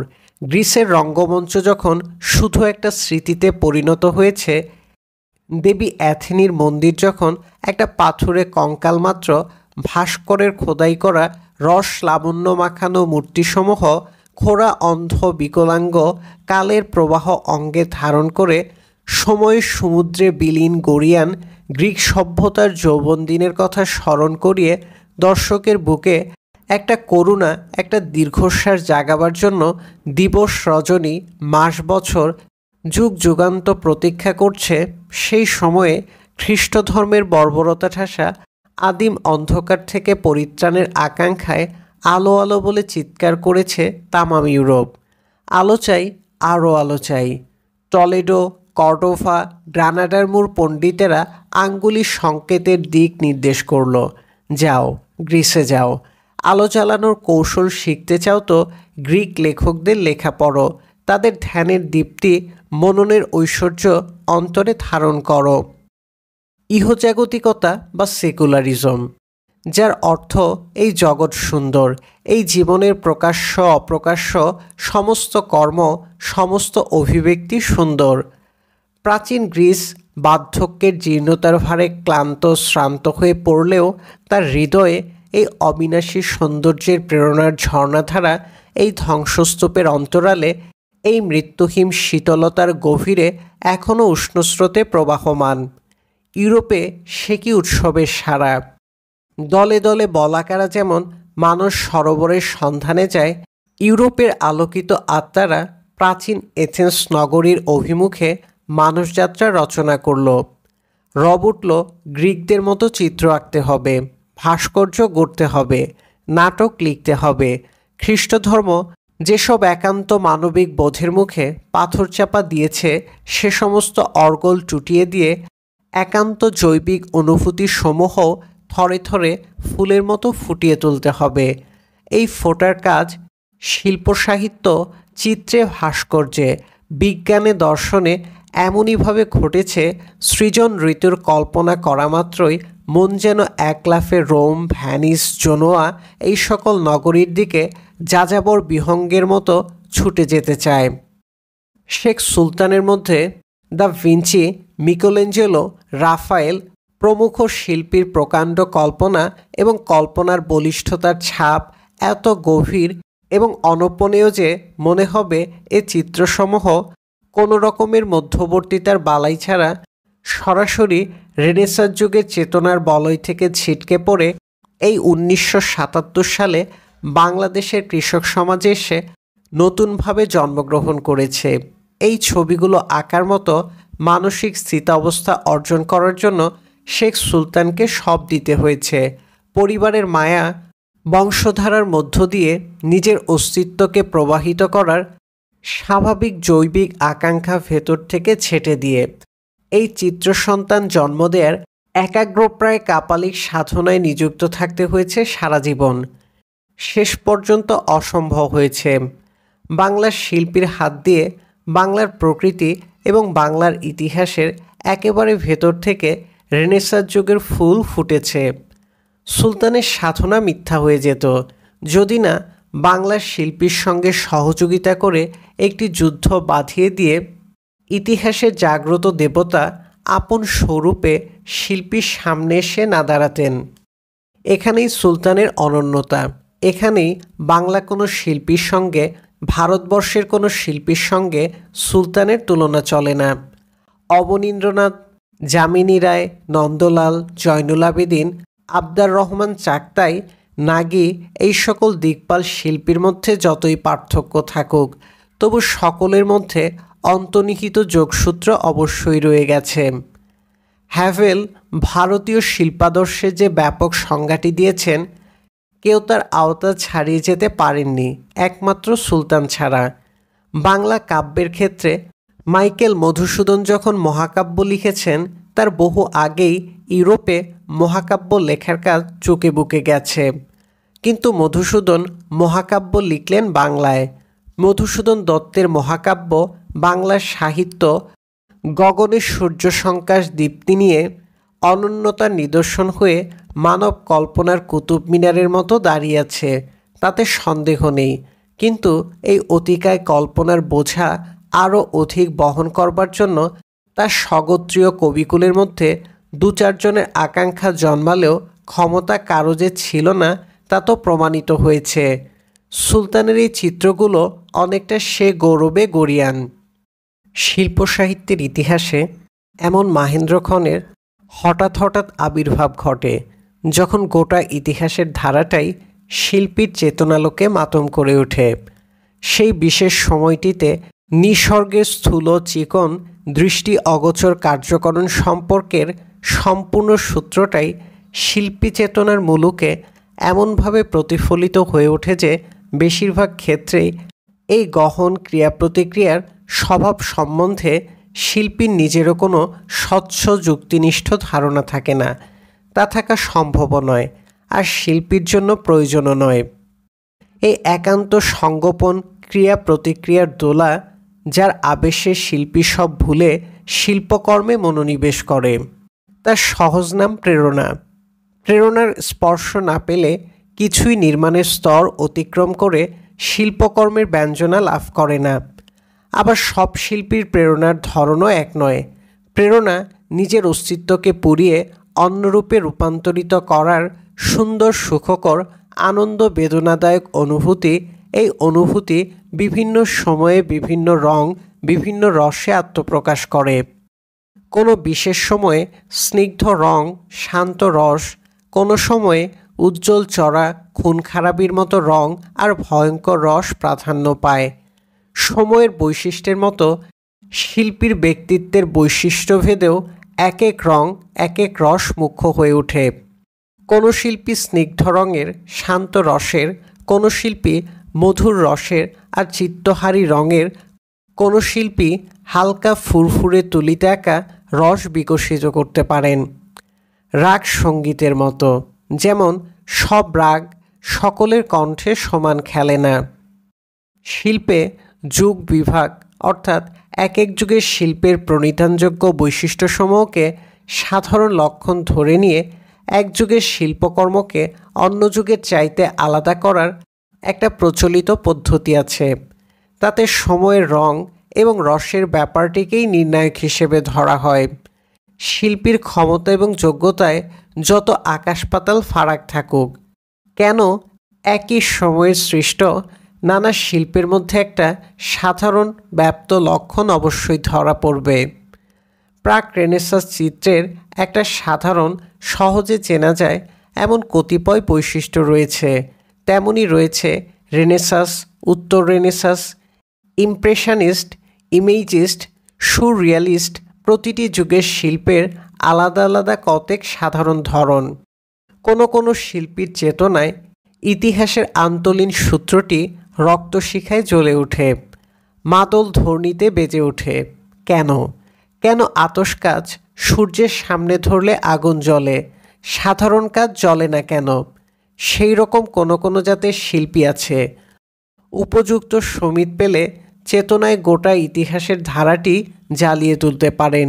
এটি একটি দেবদুর্লভ ক্ষমতা, যার আসে এমনি আসে।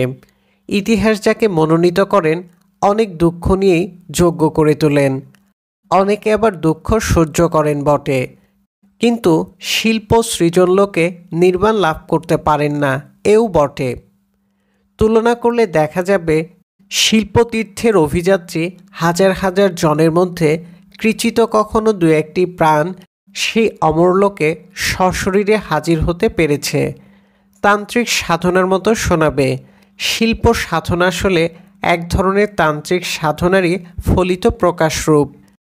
কথাটা শুনলে কেউ কেউ ক্ষুব্ধ হতে পারেন, কিন্তু আধুনিক মনোবিজ্ঞানীর দৃষ্টি প্রয়োগ করে বিষয়টি বিচার করলে সে ভুলটা অতি সহজে খুঁজে যাবে। তান্ত্রিক, বাউল, এমনকি সুফি সাধকেরাও বিভিন্নভাবে শরীরে গতি নিয়ন্ত্রণ করে উদ্ধারিত করার সাধনা করেন। শিল্পীর কাজও অনেকটা সেরকম। তবে তিনি সজ্ঞানে বোধ করতে চান না যে সে সাধনাটি তিনি করছেন। শিল্পী একটা বিশেষ ছবি আঁকতে চান, কবিতা লিখতে চান, তাতে মনের বিশেষ ভাব অনুভবগুলো জ্বালিয়ে তুলতে চান।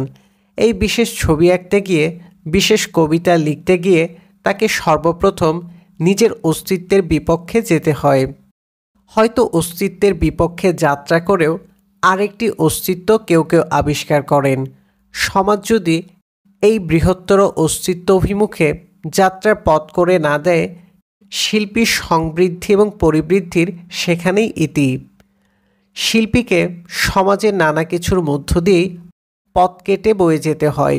শিল্পী যাই কিছু সৃষ্টি করেন তার গোটা সৃজনক্রিয়ার মাধ্যমে আপন অন্তর্নিহিত চেতনার সামাজিক রূপান্তর সাধন করেন। শিল্পীর আপন অন্তরকে বাইরে টেনে আনার এই যে পদ্ধতি, তার স্বরূপটিও দ্বান্দ্বিক। বাছুর যেমন ডুস দিয়ে গাভীর ওলান থেকে দুধ বের করে আনে, কিছুটা তার সঙ্গে তুলনা করা যেতে পারে। সামাজিক ঘাত প্রতিঘাতসমূহ শিল্পীর চেতনায় নতুন তরঙ্গ সৃষ্টি করে, আর শিল্পের মধ্যে তারই অভিব্যক্তি প্রকাশরূপ লাভ করে। এখানে একজন শিল্পীর সঙ্গে একজন তান্ত্রিক সাধক, বাউল বা সুফি সাধকের পার্থক্য। গোটা সমাজের দিকে পিঠ দিয়ে গহন বনে জনতার অগম্য অরণ্য সাধক গোটা জীবন কাটিয়ে দিতে পারেন, সমাজের কথা না ভাবলেও চলে। অন্তরের মর্মরিত স্পন্দনের গভীর আবেগে সর্ব অস্তিত্ব সমর্পণ করতে পারলেই তিনি প্রকৃত সাধকের শিরোপা লাভ করেন। সাধকের চেতনা নিজের ভেতরে আবর্তিত হয়, আর শিল্পীর চেতনা সমাজকে আলোড়িত বিলোড়িত করে। যদিও দুয়ের মধ্যে জলচল এরকম কোনো নিরেট পাথুরে প্রাচীরের ব্যবধান নেই। প্রায়ই বড় শিল্পী প্রকৃতিতে কিছুটা সাধক, এবং সাধকেরাও প্রকৃতিতে কিছুটা শিল্পী বৈশিষ্ট্য অর্জন করেন। চেতনার ঊর্ধ্বে উড্ডীন অবস্থা থেকেই শিল্পের সৃষ্টি। সমাজে দৃশ্যমান করে তোলার জন্য চেতনাকে ঊর্ধ্বে তুলতে গিয়ে শিল্পী নিজেও কিছুটা আউটসাইডার হয়ে পড়েন, অর্থাৎ সমাজের কার্যকরণ সম্পর্কে সুগ্রথিত চেতনার স্তর থেকে অন্য একটি কল্পিত স্তরে নিজেকে টেনে তুলতে হয়। এই টেনে তুলতে গিয়েই শিল্পী সমাজের সঙ্গে কেজ সম্পর্কটি হারিয়ে বসেন। তখন শিল্পকলাই সমাজের সঙ্গে সম্পর্কের একটা কৃত্রিম মাধ্যম হয়ে দাঁড়ায়। সমাজটির চেতনাও যদি আনুপাতিক হারে শিল্পীর চেতনার সঙ্গে সামঞ্জস্য রক্ষা না করে, তাহলে শিল্পীকে দুটি পরিণতির একটিকে বেছে নিতে হয়। হয়তো তাকে আত্মধ্বংসী কোনো প্রবণতাকে আমন্ত্রণ করে আনতে হয়, নতুবা তান্ত্রিক বা বাউল কিংবা অন্য কোনো সাধকের পথ ধরতে হয়। বলা বাহুল্য, এ দুটোই শিল্পীর শিল্পসত্তার প্রেতরূপ। শিল্পীর চেতনার গতি যদি জ্যামিতিক হারে বৃদ্ধি পায়, আর সমাজের চেতনার গতিটি যদি থাকে গাণিতিক, সেখানে শিল্পী চেতনার সঙ্গে একটা সংঘাত অনিবার্য হয়ে ওঠে।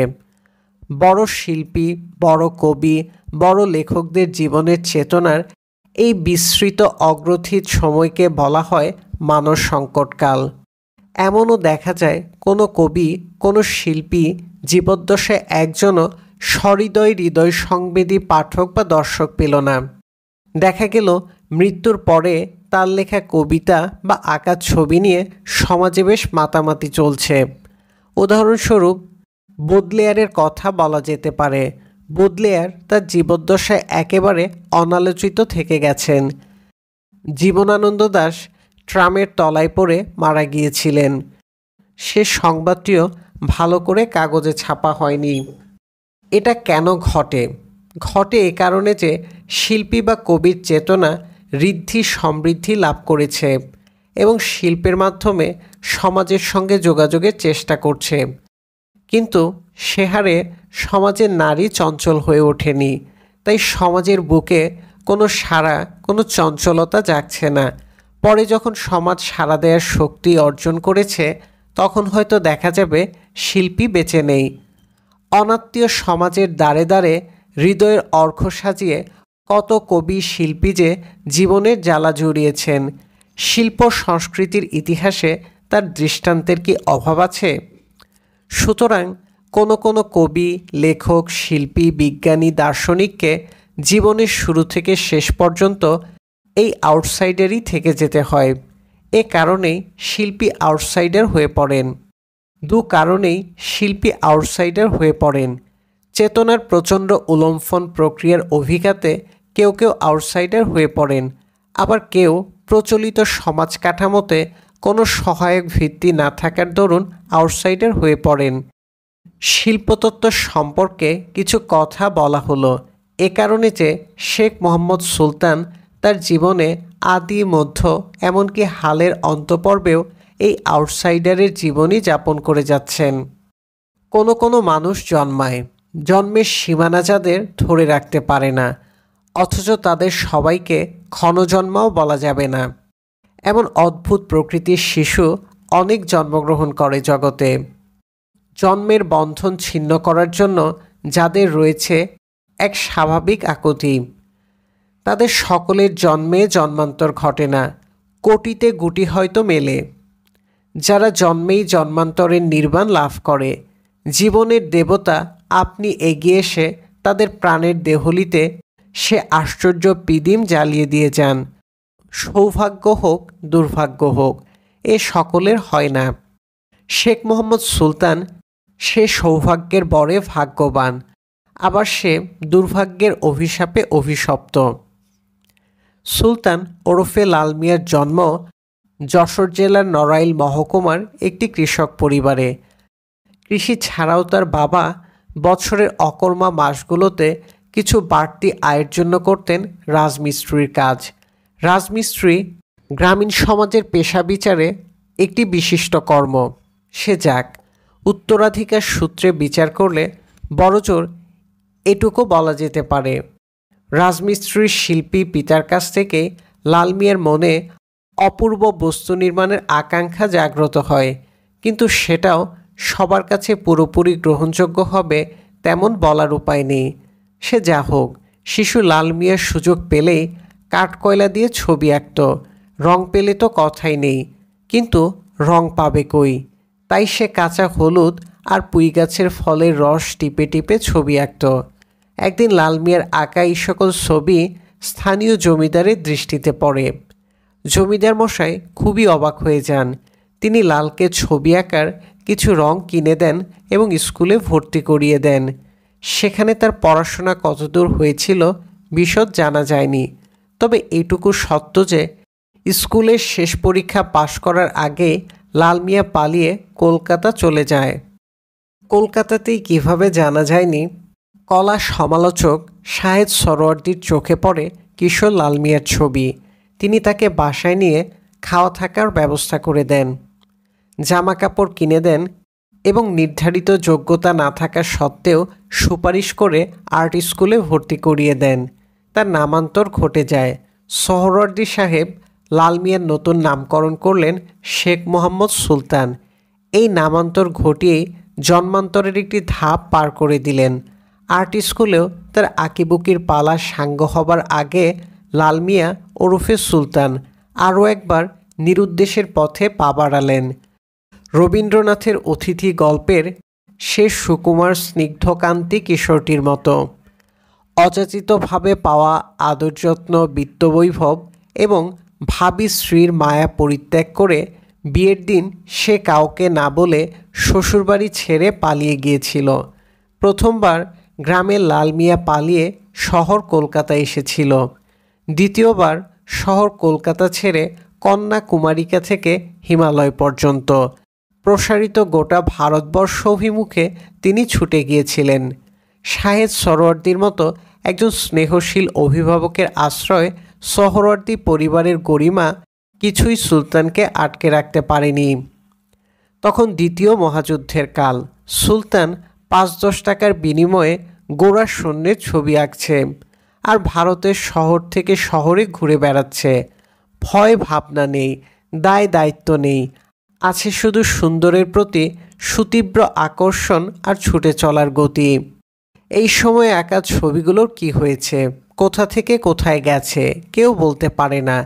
ভারতবর্ষের নানা শহরে অনুষ্ঠিত প্রদর্শনীগুলোর বিলম্বিত সংবাদ আজ বুকে শুধু দীর্ঘশ্বাসের জন্ম দেবে। অনুমান করারও উপায় নেই সে সময়ে তার অঙ্কনশৈলী কীরকম ছিল।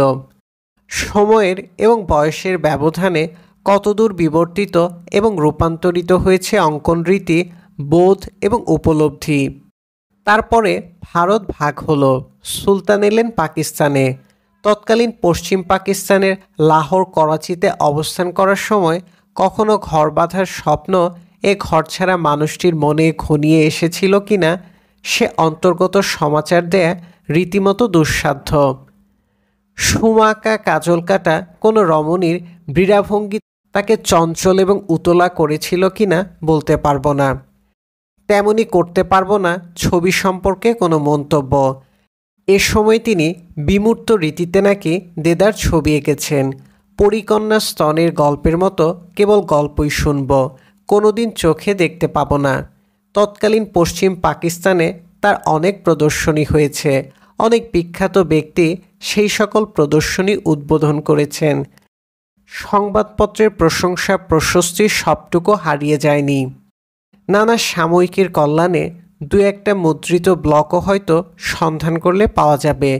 সেগুলো তো আর ছবি নয়, ছবির ছবি।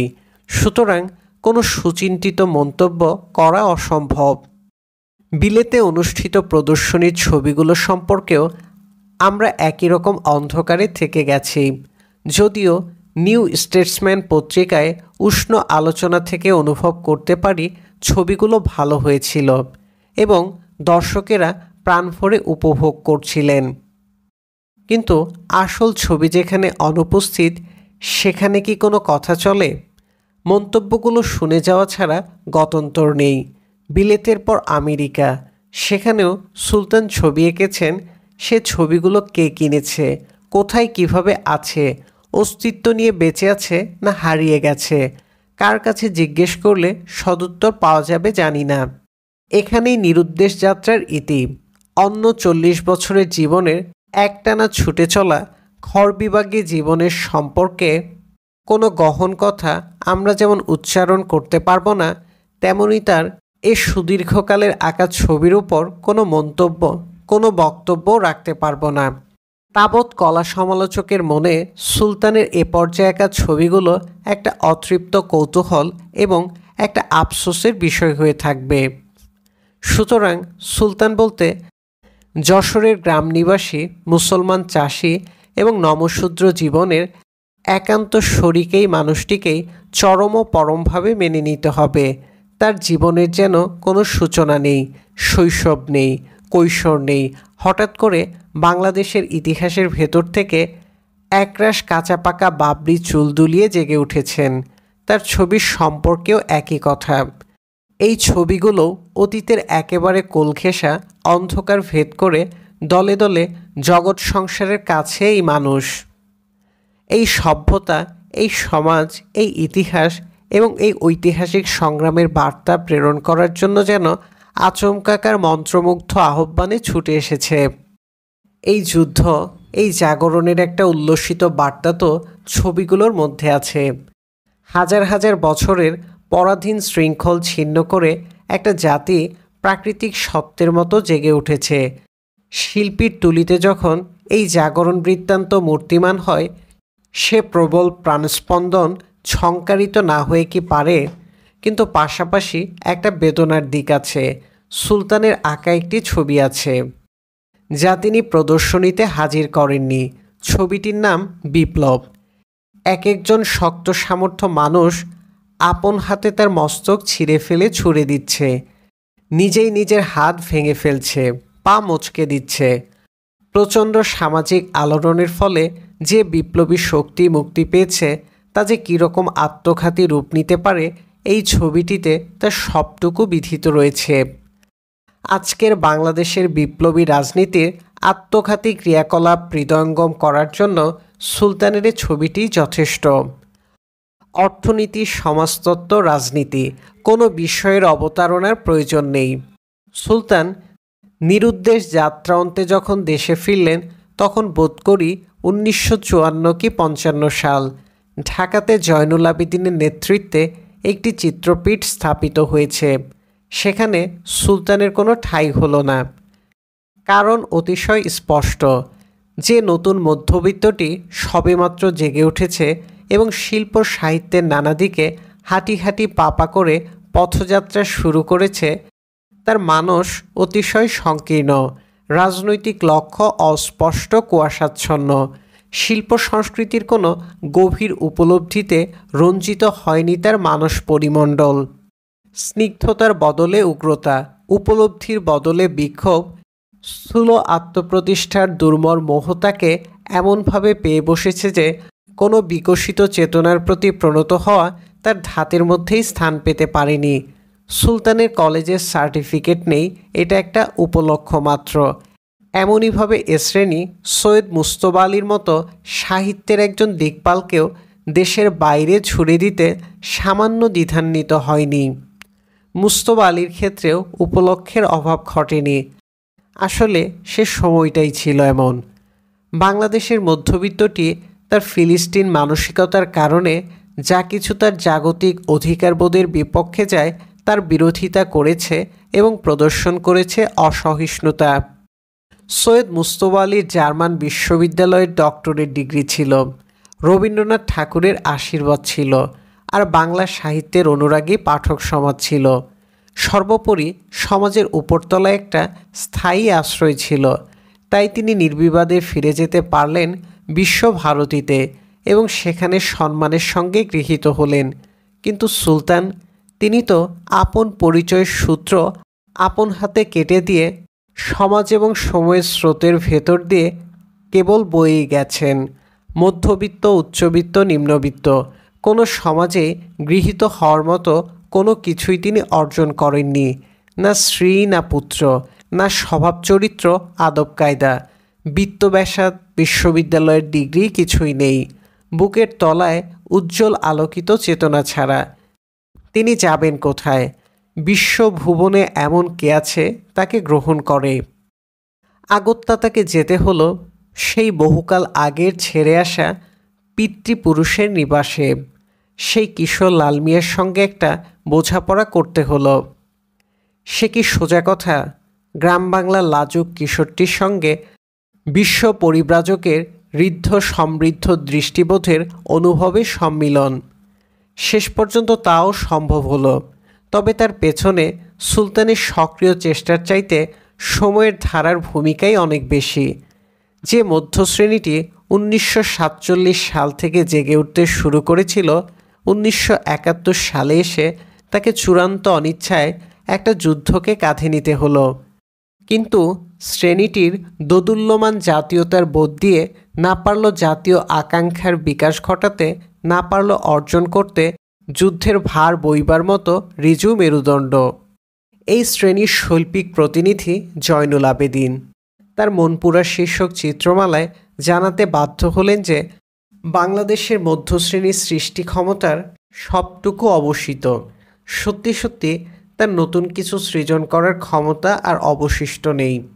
ইতিহাসের রঙ্গমঞ্চে নতুন আরেকটি শ্রেণীর ডাক পড়েছে, কিন্তু বিশিষ্ট হয়ে সেই শ্রেণীটি কোনো আকার লাভ করেনি। মধ্যশ্রেণীর আকাঙ্ক্ষার সঙ্গে তার আকাঙ্ক্ষা পরস্পর বিজড়িত হয়ে রয়েছে। কার লক্ষ্য কোথায় স্থির করা হয়নি। প্রথম শিল্প সাহিত্যেই তার প্রভাবটা বড় বেশি তীক্ষ্ণভাবে অনুভব হতে লাগল। বাংলাদেশের পাতি বুর্জোয়া লিখতে গিয়ে বোধ করতে থাকল এই সময়ের উপযোগী গল্প কবিতা তার লেখনী দিয়ে আর আসছে না, অথচ অতীতের মতো লিখতেও সে পারছে না।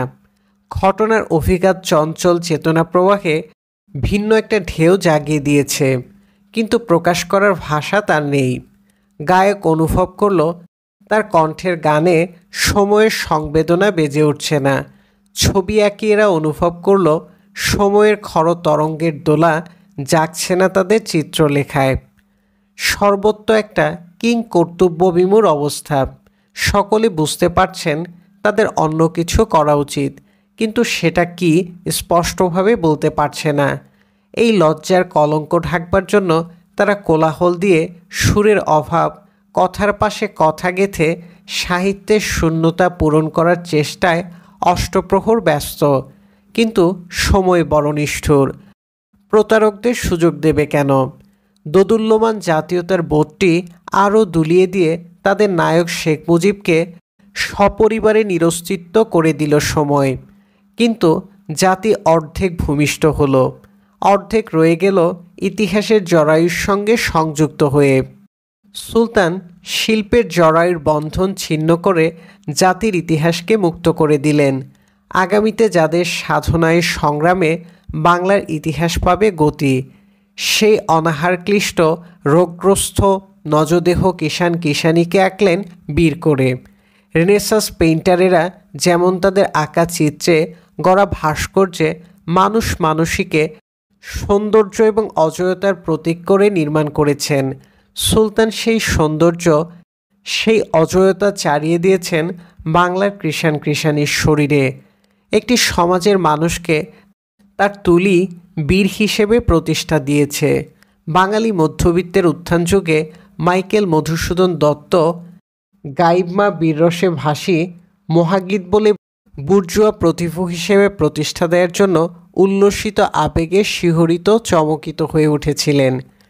কিন্তু তিনি কি বীররসে শেষ পর্যন্ত স্থিত থাকতে পেরেছেন? তাকে কি করুণ রসের অগাধ সলিলে অবগাহন করতে হয়নি?